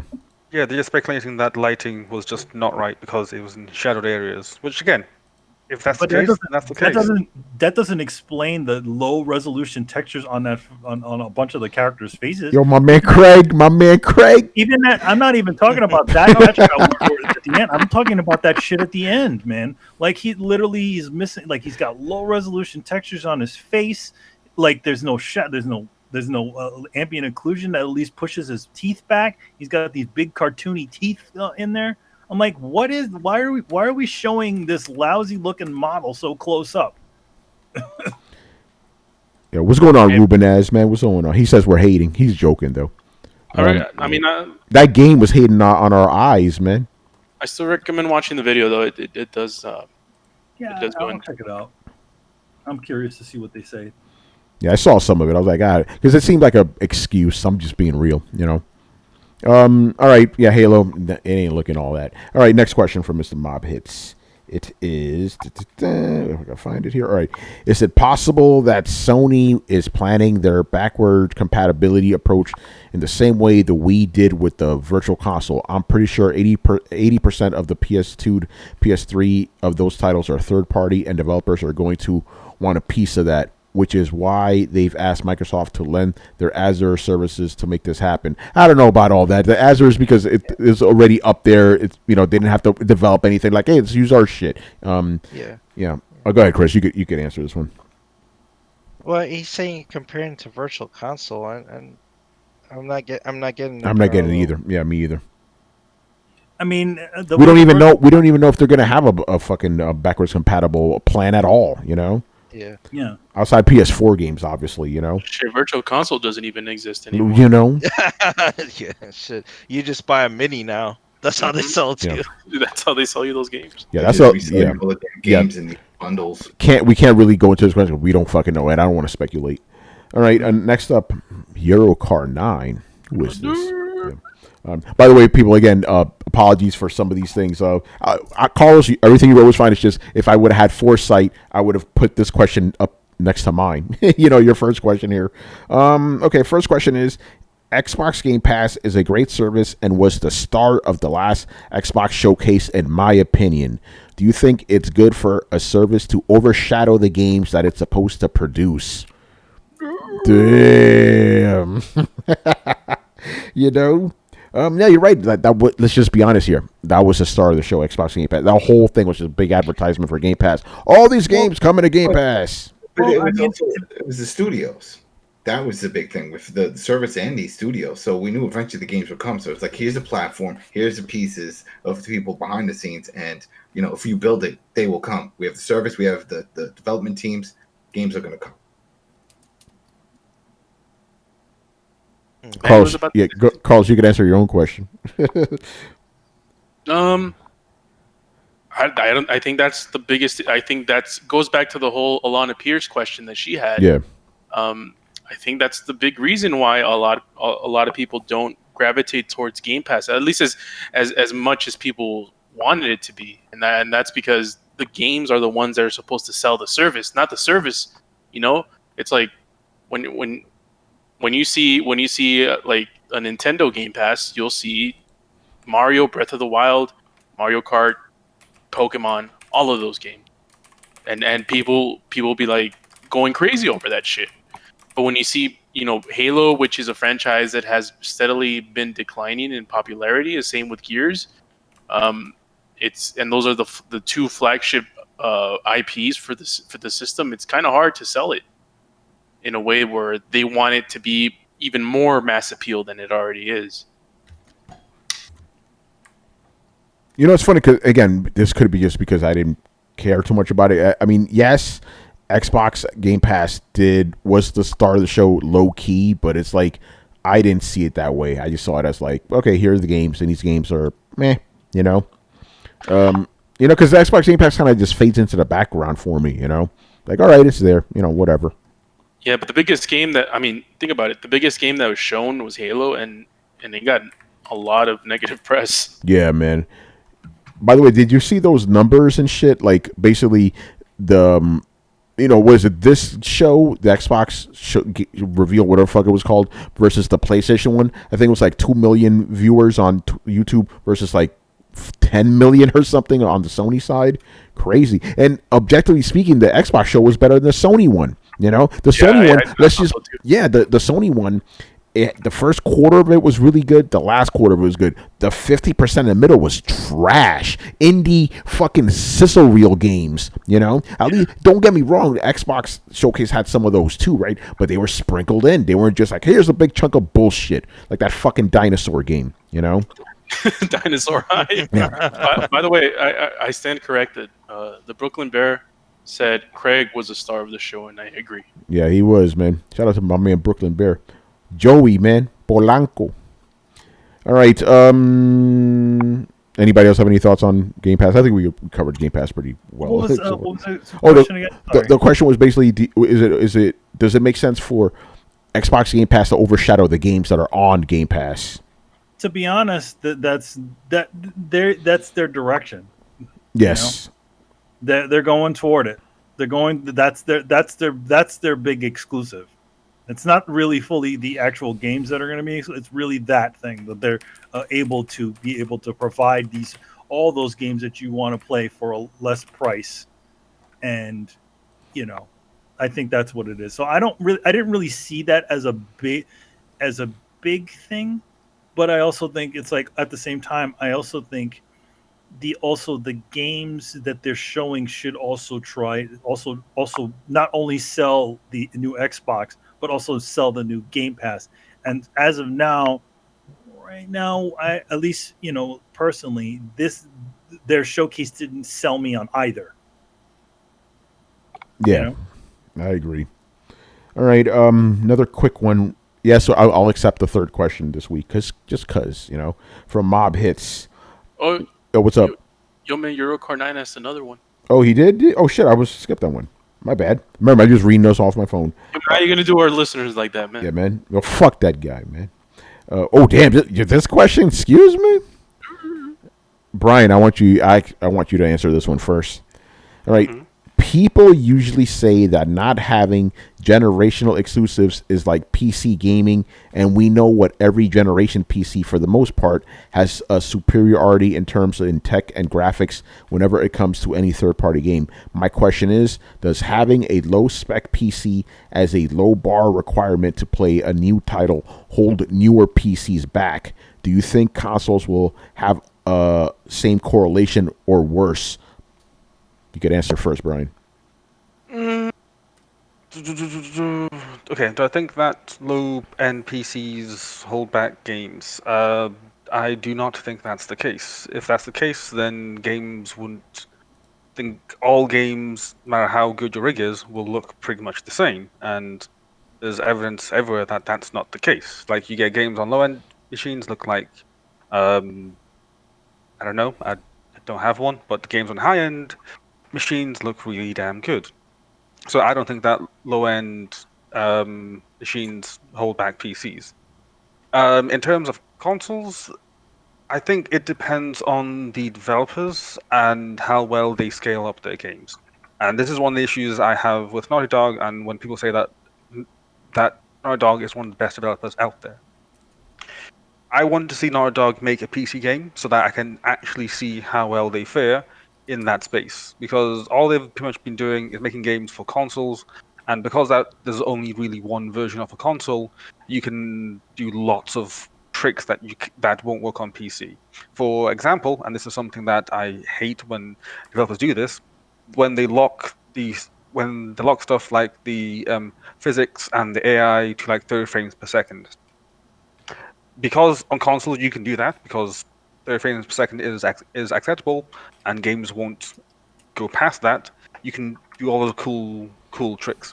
But yeah, when you try that on PC, because their PCs can have variable frame rates, can go up to like 300 frames per second and so forth, that doesn't work. The whole thing breaks. Last game that I played that did that was Need for Speed Rivals. Because it was tied to 30 frames per second, the whole game just broke when you actually had a good rig. So I honestly think that it's down to the developers and how well they can scale their engine up and their systems up to meet the higher demands, to meet the higher performance systems. In terms of consoles, is it going to be worse or better? Again, I think it just goes down to the developers. If you get a good developer, then it won't be a problem. If you get bad developers, then it will be a problem. So I think that for most developers that make games for PCs, you should not expect any much issues from those guys. But if it's stuff that they only do stuff on consoles, then I don't know. It can go either way, because I am hearing that Ghost of Tsushima, when you have like the PS4 Pro and you have like the frame rate mode and the resolution mode, they both kind of look the same, which is like, what? How does that make sense? So yeah, so again, it's all down to how much experience those devs have on scaling up prior titles on larger machines. All right, what about the rest of you guys? I disagree. Uh-oh. Go ahead, Brett. Of course you would, Brett. Of course it will. I mean, I've seen it too many times to say that it doesn't exist, man. Crisis would have been a much better selling game if, computers could fucking run it. But then that goes to prove my point that that low end machines were not holding it back because they just said fuck the low end machines, let's just bring it on the high end machines. Yeah, and it sold terribly because of that. Like Crisis was not nearly the high seller that it could have been.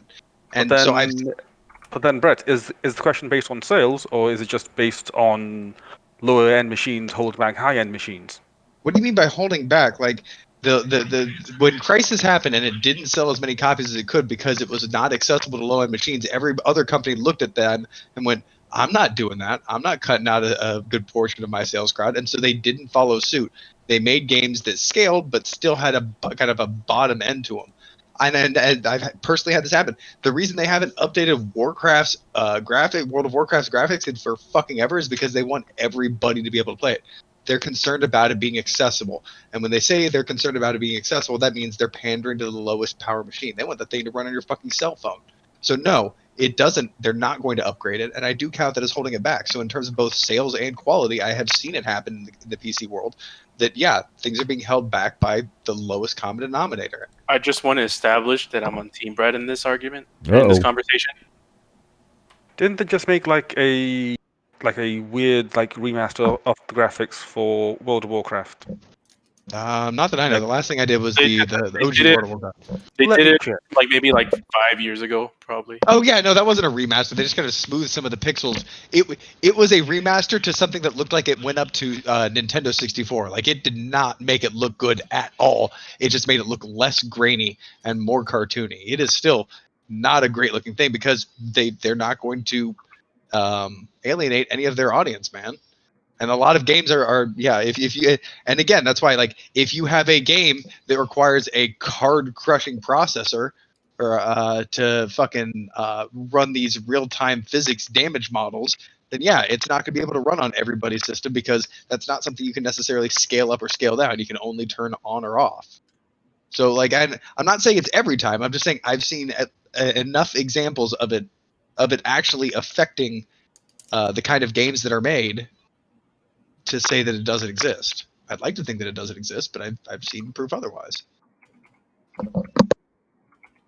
Honestly, PC gaming, especially high-end PC gaming, is always comparatively going to look better than its console counterparts. But we never reach a point where we play a PC game. At least for me, in my experience, I've never played a PC game where I said, "Wow, this is on a different league than what I'm playing on the current gen console." It's like I mean, it looks better, but it's not something where it's like, wow, this looks just like it's unplayable in the other one. And that's the thing with me. A lot of the talk is about scalability, and that's the thing that I kind of hate. It's like, oh, like if we can just scale this up to the specs of the console, then there you go. But there's no intelligence that comes to scalability. It's just, move up a slider a little bit more to see if it runs better or not. And like they were talking about in the video with the Halo Infinite, they were saying, yeah, I mean, a huge part of possibly why Halo Infinite doesn't look as good as it does is because it's also playable on the Xbox One. And the reason why they didn't develop this game with hardware ray tracing in mind is because the lowest common denominator does not cannot handle it. So they're gonna develop this thing and probably gonna be available for Halo Infinite for the Series X, but probably maybe a year later. So, and I don't know. It's just like I agree with Brett in a lot of ways. Actually, you brought up another point. We have proof of them holding games they come out on PC, holding them back so that they would be equivalent to their console counterparts in terms of being developed. They're being developed with the lowest common denominator in mind. We've seen that happen several times, not just PCs compared to consoles, but consoles compared to consoles. Back when PlayStation with the cell architecture was much stronger, part of the problem that we had was they developed for Xbox on Xbox because it was a weaker architecture, and therefore they wanted to make sure that it was going to run on everything, and that had the negative impact of making it really hard to run on the cell processor, which caused some games to run really janky during that era. But again, we have a history of showing that the developers aim for the lowest common denominator because it casts the widest net. So how can you say that the lowest common denominator doesn't hold back gaming? I mean, like, we've had developers tell us this. Okay, so then can you explain to me how they hold it back? Because as in, are you just purely talking about graphics? Because I can give you examples of PC games that have features that console games don't have. Like, did you know that Battlefield 5 ray tracing, Control ray tracing, Final Fantasy 15 DLSS, all these features not available on consoles. So yeah, but the how have they been held back? Okay, I know the perfect example, Brian. I know the perfect example. You brought Warcraft, saying, okay, here's an example of a game where the high-end I didn't bring up Warframe. Warcraft. Okay. You brought Warcraft, saying, okay, here's an example of a game that looks like this. Yet on high-end PCs, it doesn't look any different. So hence it looks the same. Hence it's being held back. I'll give you examples of games where that's not the case, and it goes back to the thing I said initially, which is it's all down to the developers. If developers want to scale it, then they can scale it. Like, I don't know what else to say. Like, it's not everyone will do it. Okay, how's this?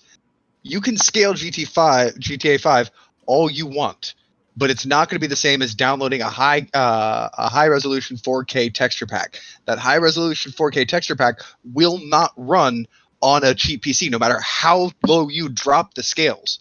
No matter how low you drop the sliders, that thing will fucking not run. It will overheat and your game will crash. That's part of what they say in the mods. So that's an example of you can't, no matter how much you scale up the base game, it's never going to look like the thing that has additional resources. And the thing with additional resources can't be played no matter how much you scale down the game. Well, I mean, even if a game like, let's say, doesn't that go back to my argument in that it's something that's not being held back? No, it Like, is being held if back it just was because being it's held just back, because it's then possible. you could go back on. Then okay, if it was being held back, then it means that you could be able to pull it back to the low end systems, right, Brett? Isn't that the whole point, or isn't that the whole argument of No, X holding back Y? No, you're misunderstanding the point.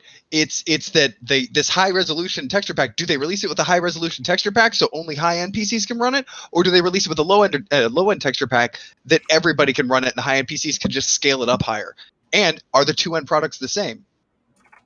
Because I would argue the reason they didn't put high resolution texture packs with it is because it wasn't really feasible. You're going to spend a whole lot of money for something that only high end PC users can really play. So it's just not efficient use of your money. Instead, they're just going to do this base thing that you can scale up and down. Yeah, you can make it shinier. Yeah, you can make it crisper. Yeah, you can increase your anti-aliasing. But that's not the same, man. Like, you can make the finest lines fucking ever. You're just polishing the image that's already there. You're not giving me a better image.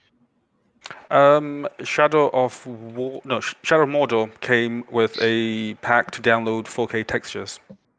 And the reason why I'm saying that is that's an old ass game on purpose to show you that, hey, Yeah, but that game still looks like ass. But then, see, now you've changed the subject. The subject was that, hey, why, like, if these people cared about high-end PCs, they put stuff in there for high-end PCs. I give you an example, and then you turn around and say, oh, it looks bad. That wasn't my point. No, Carlos, you just changed the subject there by saying it still looks bad. You haven't heard what I was going to talk about. So how can you say I changed it before I even talked about what you said? Change the subject. I brought up Shadow of Mordor to say that, hey, this is a game where developers added in a 4K texture pack because they wanted to cater for high-end PCs, and you said it still looks like shit. Like I'm not arguing how good it looks. All I'm saying is that I was just expressing my opinion. All I'm saying is that to counter Brett's point, here is an example. Okay. So hence, again, it goes back to what I said, which is it's down to the developer. Like, okay, Brian. Like, if they want to, then they will, and if people really want it, then they'll ask them, and who knows? Like, not all developers will do it, and for that, I don't really care that much. It's like, to me, it shows that if a developer does not want to do it, that's up to them. There's no way that we can force them. There's no way that anyone can force them, right? And I'm not going to argue that all of them should have it, because for the most part, it won't really be all that effective in terms of development time. So you can't force them, but you cannot incentivize them to make the game look worse. So you're not forcing them to make it look better, but you shouldn't incentivize them to make the game look worse. And also, let me put it this way: let's stop talking about ray tracing and anti-aliasing and all the things that you can currently turn the sliders up. Name a game for me that you can click a button and you have cloth mechanic collision turned on. Name me a game that has a function that changes on a higher end PC and not just some graphical slider. Name me something important and dramatic that changes with a high end game, because I would argue that all that really changes is how fucking shiny you make it. And again, it comes back down to that's all we talk about. Like, all they're doing is making things shinier. Yes, they have a slider for making things shinier, but if the roof was raised on processing power, God knows, maybe they'd make one of those games on Steam that take a shitload of processing power. Maybe they'd make a game like Space Engineers. You could build a spaceship, pilot it, and then crash and break it in real time. There is no button that's going to make that happen in any video game, and there's no slider that you can slide down enough to make that work on any console. Yeah, their consoles are capable of building and running games of a completely different type and caliber than are on consoles, right? And so, I mean, isn't that argument enough? Like, it's more than just sliding scale. So I'll go back to my original point. Tell me two games that give you the ability to turn on and off an important graphical function in the way that things actually render and build, not just something that's a slider up and down, or that change gameplay. Like the closest example I gave you is, remember when they did it with the Nemesis system, when you turn that on off, that's the kind of thing I'm talking about. So name two PC games that kind of have a button where you can click something on and off that's that dynamic. Brian, I'll have to get back to you that. Like, midway but the through. fact that you have to think about it is good enough. You play PC games for years, and you can't think of 2 examples right off the bat. Then, I mean, I don't play all the PC games out there. Relax. but I mean, if you play 10 PC games, then and those 10. Oh gosh, 10 out of how many thousands of games out there? Like, come on. Like, do you really expect me to just say, okay, you know what? I instantly know all PC games that exist, and hence I can come up with examples like that? You Like, just come on, gave. guys. I Are you mean, being serious? you Yeah, did because that with the ray those are the tracing. games. Those are games that I play, and games I know about, and games that you guys know about. Like, it's not. I mean, if what you I'm want, what I'm trying to say. okay. No. Let me now. You Here's a talk. hypothetical. Here's a hypothetical. It is. If I were to find those games, Brett, and give you examples of them, what would your response be after that? Like, if I were to answer your question, I would hand you the argument because I would love to see advancements in the mechanics of games, but it's being held back by the lowest common denominator. And if you could show me things like that where they're actually putting new like experimental physics or things into games and they're still advancing this despite it being able to be turned off so it can still hit the lowest common denominator, you would essentially defeat my argument.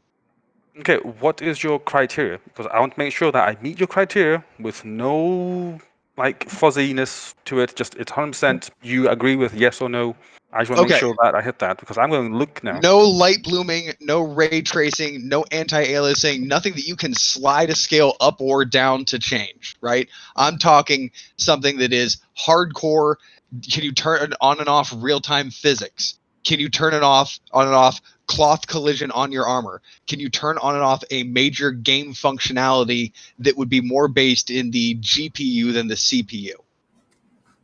And this game can be only on PC or PC and consoles. Again, want to make sure that really just show me a game that scales functionality as well as graphics. That's really what I'm looking for.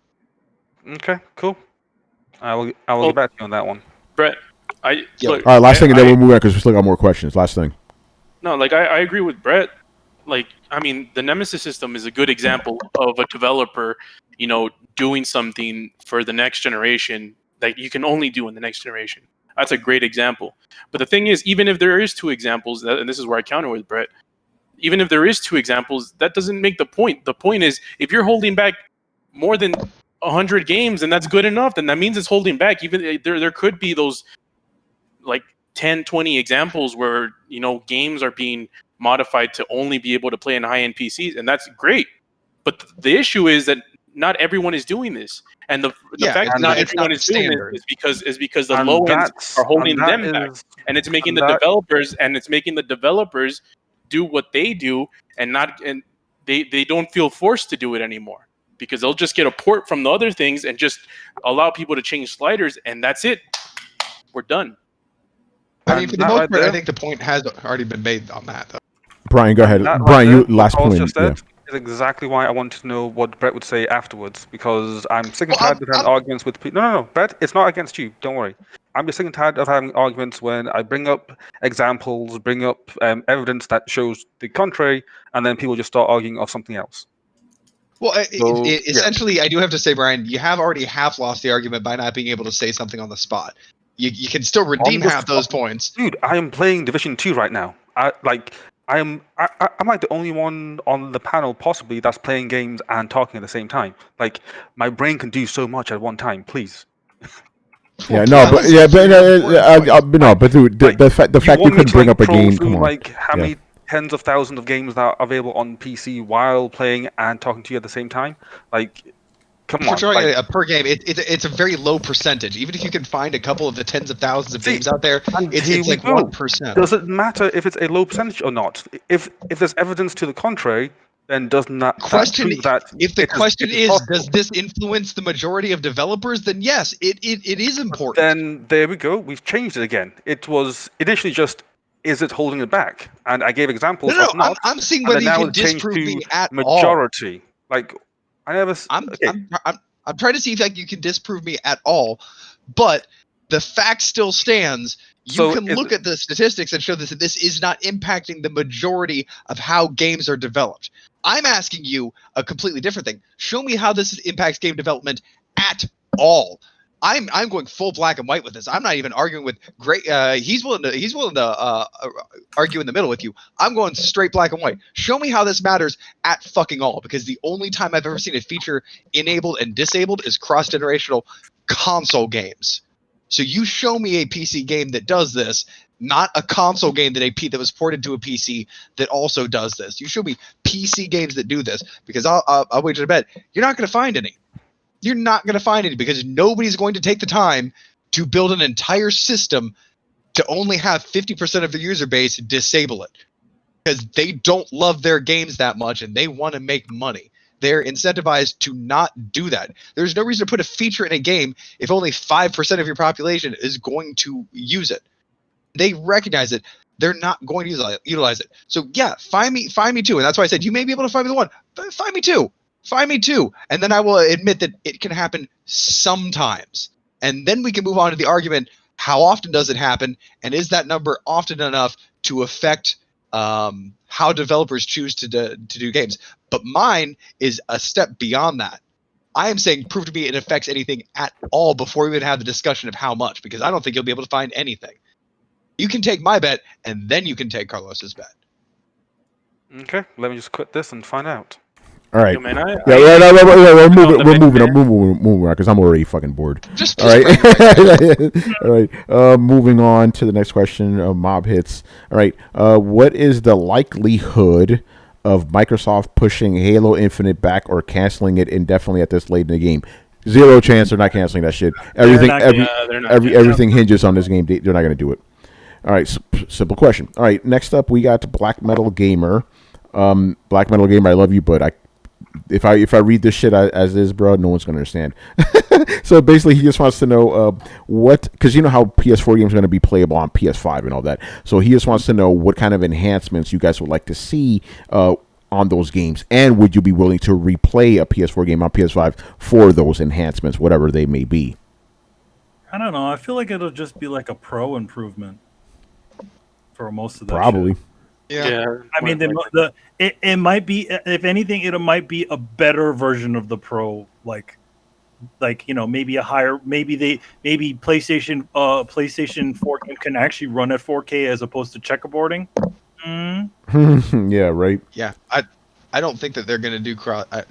I don't know if they're going to enable features in, rolling off the last subject in the console rollover. I don't, because it didn't work so well last time. Like, when you remove the Nemesis system, Shadow of Mordor wasn't as good. It felt like somebody cheated you out of what was part of the actual game, because essentially that's what happened. There's no way to really release a feature incomplete version without having some kind of bad blood. So I don't think the work was worth it for the companies, and I don't think they're going to do that again. Yeah, I'm going to say this: the only a version and a shinier version. Yeah, that's it. Let's just set that as the baseline. Only enhancements you're going to get are going to be purely graphical. That's it. You ain't getting no gameplay enhancements. So we're not even gonna go down that rabbit hole of what we were like. Let's just be honest here. It's just gonna be shinier graphics, and that's it.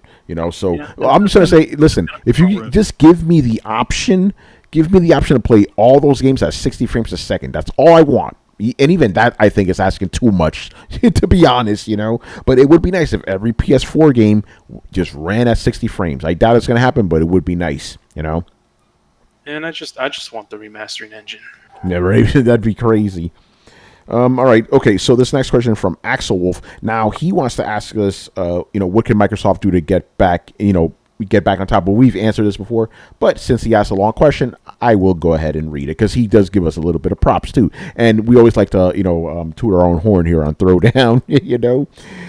He goes, first off, I was glad to hear you guys were pretty positive on the Xbox showcase on Thursday's episode. After seeing what's going on online, I am starting to believe people keep moving the goalposts for Microsoft. I feel Microsoft have been bending over backwards to try and win fans back, but every time they do fix something, people jump to something else. So my question to you guys is, what does Xbox have to do to win fans over? Do they need to partner with third parties like Call of Duty? Do they need to, make their own first party action game, like Sony, etc. You know what? Let's actually answer the first part of this, because I think that's something kind of sort of. Do you think Microsoft or Xbox gets treated unfairly compared to PlayStation? Yeah, well, they burned a lot of bridges with that last console, with the current console, I should say. But wouldn't that So, make it a fair thing then? yeah, it's like that with everything. It's like if you have a fucked up car that comes out one year and it's got all these problems, and then they say, "Hey, we got a new car coming." Yeah, but how do I know you fixed all your issues? How do I know you're not going to? So you think the people treat Microsoft the way they do or Xbox the way they do because of how badly they fucked up this gen? Yeah. Yeah. All right. Yeah, and so Fair fairly you regard them with skepticism. That's Yeah. not a weird thing. I mean, completely agree with that. Like, it's just, man, you just have an uphill road to climb. Like, yeah, people do not give the benefit of the doubt to Microsoft. Honestly, because Microsoft kind of fucked that over when they sold janky, broken systems that were engineered to fold like a fucking taco on the inside and break its own solder. The 360 was not a well-engineered machine. It was designed practically to fail. A lot of people lost faith. A lot of people. Yeah. So basically, it's not unfair treatment. It's fair treatment. Because No, it's happened. absolutely Or justified. I should say. You say justified. It's justified. It's not fair. Yeah. Everybody's looking at Gotcha, yeah. Microsoft through the lens of skepticism. A lot of people want to give Sony the benefit of the doubt. Yeah. And that's when you guys hear like it when it sounds like I'm hating on Sony and I'm loving Xbox. Like, no, man, I am truly a center of the road. Like, I'm a true merc. The only reason it sounds like that is because Microsoft is kind of fighting an uphill battle right now, and Sony is kind of just the incumbent that everybody assumes. And I see Microsoft trying their asses off, man. Like, it may be cringy at times and it's gonna fail at times, but I see them trying. I see them doing the wild things. They're trying to get something to connect. They're trying to get a few hit, exclusive IPs. I can't see what you could do.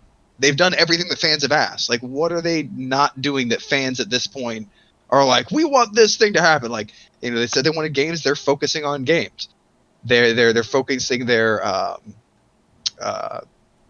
advertising on games. They're trying to outreach to the community.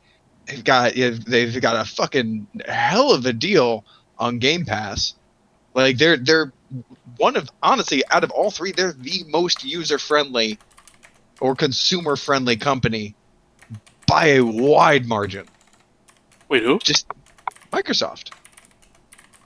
They're nicest to their customers, in my opinion. Nintendo is kind of an asshole to their customers, and Sony's like a 1950s dad. Like, every once in a while you get a warmth. Most of the time you get acknowledgement. Half the time you just get ignored.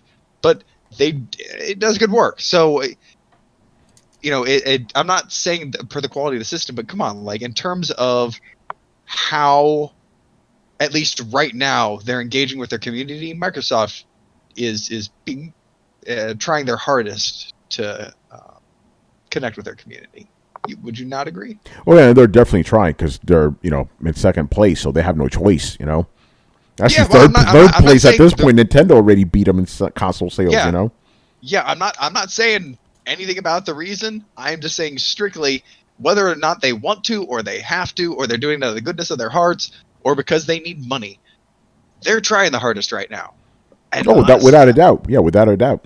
Yeah, and like, so to see people, like, I just don't know what people want other than to see them listening to the community and obviously trying. Like, what else is there beyond that other than just there may be a lot of people, like I assume Tony is, like, you're gonna have to wow me. I don't care how hard you're trying. You're gonna have to just hit me square between the eyes with something. No, that's more Manny. I'm gonna be buying Xbox games regardless. That's not even an issue. Manny's the guy you got to convince. Okay. I'm always. Here's the thing. Throughout all of the every single since the Xbox has existed, I've always been waiting for that reason to be like, okay, what do you have that's going to make me pull the trigger on this? I mean, would you want to talk about the 16-bit generation or the Nintendo generation or whatever? I actually did own both consoles in that area because there were definitely things that one could offer over the other and vice versa. This, as far as Microsoft, as far as the Xbox goes, there hasn't been anything enough for me to pull a trigger on it. And I'm always waiting. Okay, all right, thrill me with something. Make me believe in this. And so far it hasn't really done it. it just usually has to be another just a few quite a more reasons than just one title. And 360, I would say, came incredibly close with Gears of War. I would have if it had a little bit more to it, I would have probably invested in a 360. So There you go. Even sound though like that much skepticism as just apprehension, like a healthy amount of apprehension. Like that's or across the board skepticism. Like I don't think that's Manny. I really don't think you're super biased. no, I think you're more of the person that says my personal experience has been better with PlayStation. I'm not saying that they're a better system. I'm just saying I happen to like them better. No, I can't say I like PlayStation better. I would just say that PlayStation in general is doing the things that it has the things that I want to play for it, and it keep. In other words, it's like living in an apartment. If the apartment is good enough and it's doing everything it's supposed to, why move? Yeah, but see, that's a very reasonable approach. Why own another home? You know what I mean? Like See, I just look at it this way. Like if the minute that Microsoft does show me something, okay, hey, show me enough things for me to go, okay, hey, yeah, I'll pick that up too. That's weird because even though that's the most skeptical, I also find it one of the more fair opinions that I've heard. Because you're just like, hello, man, I just kind of find my thing. I hit my groove. I like it. You just got to kind of wedge me out of my groove. Like, I mean, it's honest. It's that's straight to the point. That's a fair assessment. And a lot of it's you're like, it's just me. This is just how I go. You're gonna have to do. There's no like, this is inferior. You're like, hey man, this is how I go. This is how I'm comfortable. You're gonna have to convince me otherwise. It's right now, at least for now, PlayStation is comfortable. If they do anything that pisses me off, or there's again, if Microsoft decides, not decides, but is actually showing me something, okay, now this is why I need to own the damn thing. And ladies and gentlemen, I think that with a lot of the titles, they're coming close, but not close enough. Like I would need a little more to it in order for me to do it. Ladies and gentlemen, I would like to introduce you to the gentleman who doesn't post online. Like this, the average person that you don't hear, like that, I think is their mentality.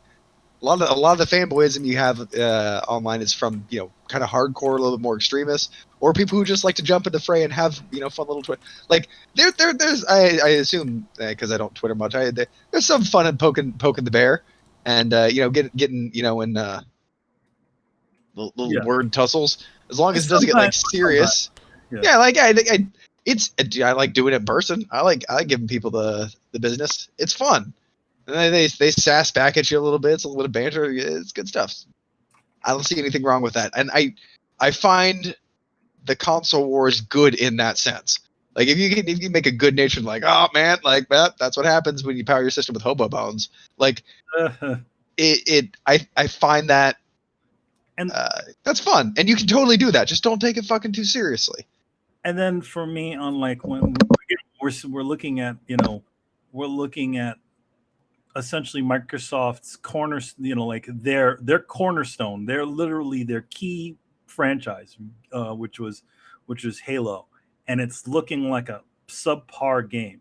And this is supposed to be what the future is supposed to look like. Okay, after all this, Manny, I gotta ask you: do you think somebody still regard Microsoft with either brand bias or still beef from the old problems that they had? Like, do you really think that they view Microsoft through unbiased eyes, or is Microsoft in a position to them where they're like, not in the way that they have to prove it to you, but like they have to prove it to them in the sense that, like, I fucking hate you, Microsoft. You're gonna have to do something big to really kind of win me back over. I think there are quite a bit of people that are sort of chomping at the bit, sort of waiting for Microsoft to really show them something amazing. Like in other words, they were former Microsoft guys, but Microsoft has got, or Xbox has just done so many screwy things from this sort of generation that they're just like, I don't like it. I think they're just looking for Xbox to be old Xbox again. That really, like especially when we're talking Xbox, the original Xbox 360 era, where they're all sort of, hey, we're all about you guys. We're all about the games. Hey, Larry Herb is inviting people over to bars. That's the Microsoft that Xbox that everybody really wants, not this. I'm higher than you. You should be watching TV. You should go buy the Xbox. The Xbox 360 for a game that's not always for a console that's not always online. When those and I feel like that you're running into that with Sony, where Sony has sort of become this sort of faceless, omnipotence rather They need than to bring back Kevin Butler. That would be the answer, man. I'm I telling you. would say, I mean, to be honest, with Sony, it really comes with they really got rid of all the people that were really good faces for the company. I'm talking Geo. Geo left, but I'm talking about Boys and all those guys. Yeah, Sean Layden. All those guys yeah. sort of putting themselves, the guys that essentially created the PlayStation 4 convention. Yeah, pretty much. Yeah, the 4 and the convention, that era of them. What's his face left too? Your boy, the British guy. Yeah, he left too. And he had been there for crazy long time. I'm forgetting his name. Yeah. PlayStation 1 era, he's been there. But anyway, I think a lot of this current Andrew House, by the way. Yeah, Andrew House. I think a lot of this current generation for Microsoft is not only trying to win back their classic guys, which they were trying to sort of do with the Halo thing, which I kind of get, but also thinking, saying that they're really about the games, doubling down on the game idea. Yeah, shout out to Okap Kanoku for following us on Twitch. Very good stuff. All right, let's move on to the next questions. Actually, the last two of the night. We'll call it a wrap. Lego Bro with some... I'm just going to say some fanboy questions. Oh, God. All right, first up. Why doesn't Microsoft come harder with the announcements? It seems like they have been really soft over the last couple of years when it comes to announcements. Have you been watching them this year, my dude? Because they've been coming pretty hard, man. Yeah, I was about to say that they've been announcing a lot of stuff. Yeah. And who are you comparing them to as of right now? I can't say, but that's what he asked. Whether you like what they announce or not, I think that's a different question. Yeah. Yeah. Microsoft's been coming hard, man. At least once a week, we get something new from them. Yeah, they've been. I mean, here's the thing: they are definitely firing on full force this generation, to the point where they literally announced their console at the end of last year. Yeah, Game Awards. We knew more about this thing, than we knew what the thing looked like. We know what we knew a lot more. And we knew what games that were going to come for it from just that one sizzle reel that they put on the end of the Game Awards. 7 months before Sony did. Yeah, and then again we have Sony. Really, the only real thing that Sony's ever had is a boring tech analysis, which was from GDC, which was probably not the best way to do this, and 2. A pretty mediocre showing of the games. Granted, it was better than the Xbox's thing, which the first Xbox thing they did. But yeah, it's like Microsoft again. They have the uphill battle at this point, so they're going to make sure they know make sure that they're out there. Yeah, no, we've been talking about that all the year. It's like Microsoft's been doing, or for Xbox, they've been doing a great job compared to. Remember when Sony literally all they had was a logo for months? Like that's all they fucking had. Yeah, their big announcement in between the time that Microsoft did that first reveal and what was that other thing? Their first video game showcase. Yeah. What did Sony show? They had a logo and a controller. Yep, that's it. That's all you had, And that. By the way, here's the funny thing, right? That whole Mark Cerny thing. You actually could give the excuse of, they did that because of the Rona, but even I'm not going to give that fucking thing a pass like that. You know what I'm saying? Nah, son. Like, listen. You could have easily done something with that to make it more presentable. Instead of Mark Cerny in an empty room with some fucking CG silhouettes or whatever the fuck that was. Here's the funny thing: he did it the generation before. Yeah, they mixed the game presentation, and that little tech, his little tech talk in there. They didn't wait. They didn't see. He didn't sit there for hours to what was it? An hour long? No, it was like I don't know. Actually, here's the thing. It probably could have been like actually 10 minutes, but it felt like an hour. Whatever how long, Jesus. Whatever how long it was. But what he could have did is they could have combined this thing that they just showed this thing that they showed and essentially cut out all the fat of that thing. That's that PlayStation reveal, which namely some of those games that really just didn't. Oh, that trash in the middle. Yeah. Yeah, you could have taken that. And then taking the really high priority, some of the high priority games from there, and essentially recreated that same thing that you did last year. I mean, not last year, but last generation during the reveal of the PlayStation. Yeah, maybe they lost the tape. They don't remember what they did. No, all right. I mean, yeah. Yeah. All right. Last question. Bad. After this Xbox event, is it pretty much safe to say that Sony has a lead into next generation? No, no, I don't think it's safe to say that. No, listen, let's just be honest here. Both of them had subpar showings. They haven't shown us anything that's next gen. Again, I keep harping on this. The only next gen thing I've seen is that fucking Unreal tech demo, and we're not going to see games looking like that for a long time. Dude, I mean, just by default. Say it. I'm going to sound like just by default. Microsoft wins in terms of what they're pushing forward, what they're showing. Like, even if you only liked one thing that Microsoft was really showing you, like PlayStation has really only shown us one thing. Like, and I'm not talking shit on PlayStation. I'm saying PlayStation's strategy is basically being the incumbent. That you have the PlayStation, you know how to use the PlayStation, you like the PlayStation, your friends have the PlayStation, you're just gonna buy it. And honestly, they're not wrong. That is enough to influence a lot of people. And they say, like, PlayStation hasn't done me wrong. They have no reason to leave. And again, that is incredibly effective. I feel like you're talking about someone in this panel, Brett. Or should I call him hypothetical man number 2? Well, no, like, it is the type that Manny was talking about. But again, I find no problem with that. And then you have people who are brand loyal, and that Tony's one of those people. So is my boss, JP. How am I brand loyal when I own all the systems, man? What the fuck? What's that? Yeah, but you always prefer. You've always preferred PlayStation. Of course, because PlayStation's the best. and from your perspective, it might be that way. They may meet your needs more, and like that's fine.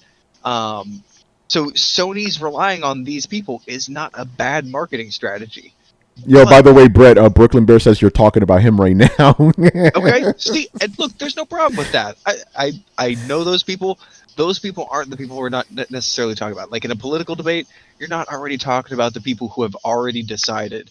It's up to the kind of in-betweeners. And for those people, Microsoft is bringing more news and most likely for the average person, more heat. You may be disappointed in Halo, but maybe you saw a couple things over here that you liked. And, they just kind of, I'm not saying that they're coming out with heat. I'm just saying by default, when you're coming out with a person who shows one thing that's debatably a full game or not, then it's pretty one-sided. That could change in the media cycle right now, but as of this point, the nature of the question sounds like it's based off of the showings. Who's gonna come out on top? Like, based off the showings alone, I'd say Microsoft, because based off the showings alone, you're gonna get a system with games or a system with game. Like, if you want to go purely off the showings and take all of those people like Tony and Manny out of the equation, because you're completely not considering brand preference, or you're completely discounting it. And neither one, I think, gets you the answer you're looking for because of the way you phrase the fanboy question. Yeah, I agree with Brett.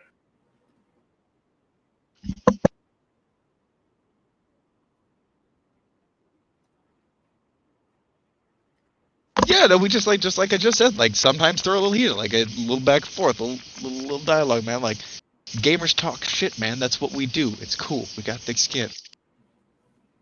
So that you can try and talk shit with us. Just be aware, I will talk shit back at you.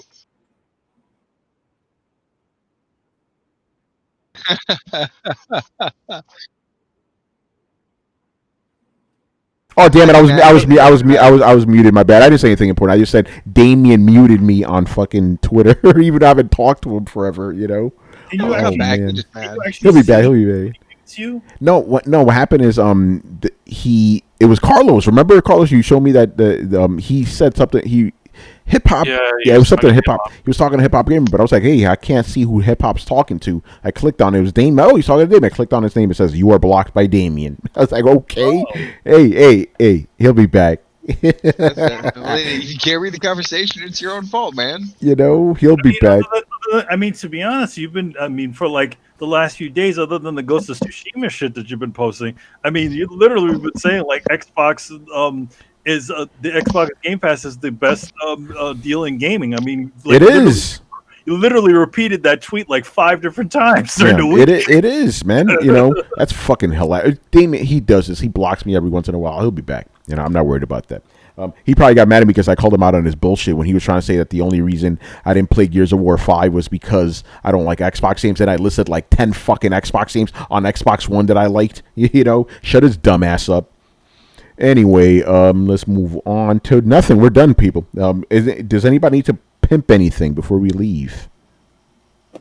No, I mean, you know what? You guys heard it. You guys heard it at the head of the show. So yeah, you know, good stuff. Yeah. Make sure to catch WrestleCast on Spotify. Yeah. And Same iTunes. thing. Friday night WrestleCast. There is another WrestleCast. I sent them a cease and desist, so we'll see if they reply back. But Oh, Oh shit! Damn. I thought we were joking. Man, we had that shit patent years ago. Damn. So, motherfuckers better go down or something. Yo, man, take those asses down, man. Friday night WrestleCast. Motherfuckers. iTunes, Yo, it's like that one asshole on Twitter at Tony Polanco and shit. I was like, yo, my man, like, you mind if I take that shit? He fucking blocked me. Oh, damn. Fucking pendejo. Fuck that guy, man. All right. I have a twin. Well, someone with my first name and last name, and he lives out in England. And it's funny because sometimes when people send him messages, they'll send it to me. And mine has a capital A and his has a lowercase a. Oh, shit. Adam looks at it. He's like, tea and crumpets at 9 a.m. What the fuck? He had one. It was a while ago. We gonna hit the pub tonight? She sent this nasty message, right? And she was like, "You should have." I forgot what it was bad, but then he sent me and he said, "Sorry about that. Bitches be crazy." All over. It's funny. Yeah. Oh, a quick thing, Adam. This is for you. Are you gonna be getting? This is from Mighty Nerd. What's going on, brother? He goes, "Are you gonna be getting any more Capcom Arcade 1-Up machines?" Waiting to find out what's going on with that. We'll see. There's a few things. One I'm really looking forward to is the pinball. That is so. Yes, in regards to an actual cab, because they still count those as cabinets. Pinball machine. But when it comes to the Capcom one and all the other ones, maybe I'm still thinking about it. Still thinking about it. All right. But see the date. That's the other thing. It's a because he's tracking this and he sees that all these cabinets that were supposed to be spread out obviously all got bunched together because of our situation now.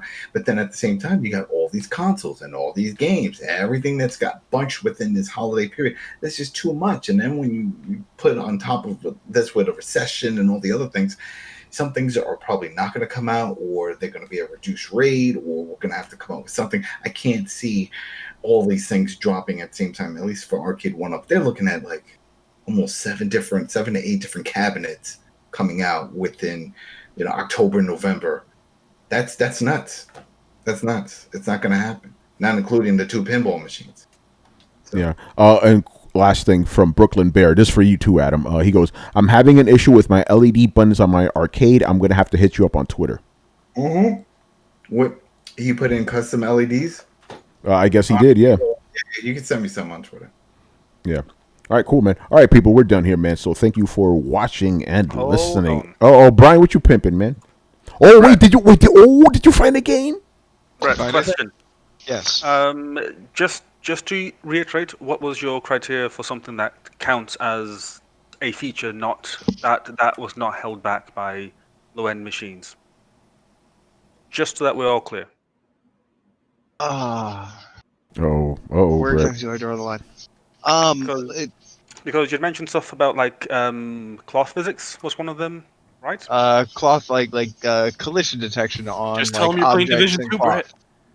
cloth. I know Like, he's does not that turn on because, off? because Brett's playing Ghost of major- Tsushima. He's blanking out right now. Here we go. Major game feature that they can be turned on and off. what do you class as major game feature though? Here's why Something I that wanted. changes the playability of the game. Something that changes the way that you interact. Like not that you can turn on on and off VR or anything like that. Like a mechanic. Let's say that a game mechanic. Okay, because previously you had mentioned that cloth physics was included in that criteria. Cloth physics collision. So having it so that when cloth hits stuff, it like doesn't just. Yeah. I mean that's kind of a weak mechanic. That's still on the graphical side. So Yeah, yeah, by the way, let's this is simplified. Brian, a game that you could turn on and off gameplay mechanics, right? Brett, that's what you're looking for? Yeah. Okay, there you go. We're trying to simplify it now. We're trying to simplify it here. You know? Does particle effects count? Yes No. or no? No, that's graphics. Does hair physics count? No. Okay. Because I did find some interesting games, and one of the ones was Tomb Raider. And I remember that Tony and I had a funny conversation about that. Because Tomb Raider had the effects. Tress effects effects. things. That doesn't change the gameplay, though. No. I'm just saying it was a feature that was not available on low-end PCs because they Yes. weren't powerful enough. And it was available on the PS4, but not on the PS3 version as well. Yeah. Yeah, no, So- something more akin to the Nemesis system. Yeah, like that- a that's- gameplay Oh, feature. come on. This will mean that we need developers that actually make good games. And as you know, game development these Yeah. days is pretty damn poor. Yeah, no, but the point he's trying to make is like a gameplay feature, maybe not on that grand scale, but basically like, hey, listen, a low end PC cannot do this shit at all, so you can't even turn it on on a The low best end. thing you have is Nemesis system. Yeah, so you have to I use know, that as a that's base. why I made the point and that's the challenged you only to one. find 2 games. Again, with gameplay, that's going to be a tough one. But again, They do it with that's cross-generational systems. Brooklyn Bears say you got to take the L, Brian. I'm not taking the L because mine wasn't limited just to one thing. Mine was just an overall idea that it's not held back, and hence why I was going to bring up stuff like Trez effects because It's held back in gameplay mechanic terms. I agree. By the way, I should have said that. I'm with and Brett there and we go. Carlos on this one. Yeah. Then that goes to my idea of you've now changed it slightly. Again, No, he didn't change anything. No, He's the clarifying it. He's Brian, the clarifying it. example I gave you was space engineers, where you could build and collide large custom structures in real-time damage collision. And that's the kind of thing that you can't run on a console because consoles just make shit prettier. And when you upgrade shit on sliders, it just makes shit prettier. That was literally the example that I used. I gave you nothing but gameplay mechanic examples. So then how about games with soft body physics? Does that count? With what now? Soft body physics. So when you crash into stuff, it actually deforms your model rather than a slight scratch here and there. I wouldn't count. I wouldn't. I wouldn't count I wouldn't that, count but that I'd say either. you're getting closer. Yeah, that's closer, but doesn't count either. Does the damage that you do on your car affect the way that it drives? Your wheel come off, and you're riding on the axle. I mean in terms of if you bend an axle your or something wheel like that, comes off, you can't actually move because you have no wheels. As in, the axle being bent, I would have to go back and check. But there are times when you're you. No. You've played car games where if you clip a curb, your car starts wobbling funny. I believe Forza works that way. So if you have a feature like that turns on and off to accommodate for lower console PCs, I might accept that. That'd probably be your best bet. I don't know if that game's available on consoles or not. I wouldn't think so because that's one of the core selling points of that game. So, Forza? No. Wreckfest. Oh. See, yeah. I just mentioned games that people don't know about. No, I believe you, but I'm telling you the reason they don't throw a lot the reason that they don't throw a lot of these enhanced mechanic games out, the reason they don't throw a lot of these building games out, which is one of my personal favorite genre, is because they can't do them on consoles, man. Okay, you keep saying that these building games don't get made, but there's plenty of them. There's a shit ton of them that's just ridiculous. Or is it just me that's seeing them? that turn on and off gameplay mechanic. All right, yo, we're gonna have this discussion off air. Yeah, we'll have this conversation off air. All right, people. Deuces, people. Yeah, we're done, people. We'll see you next time. Peace out. Peace.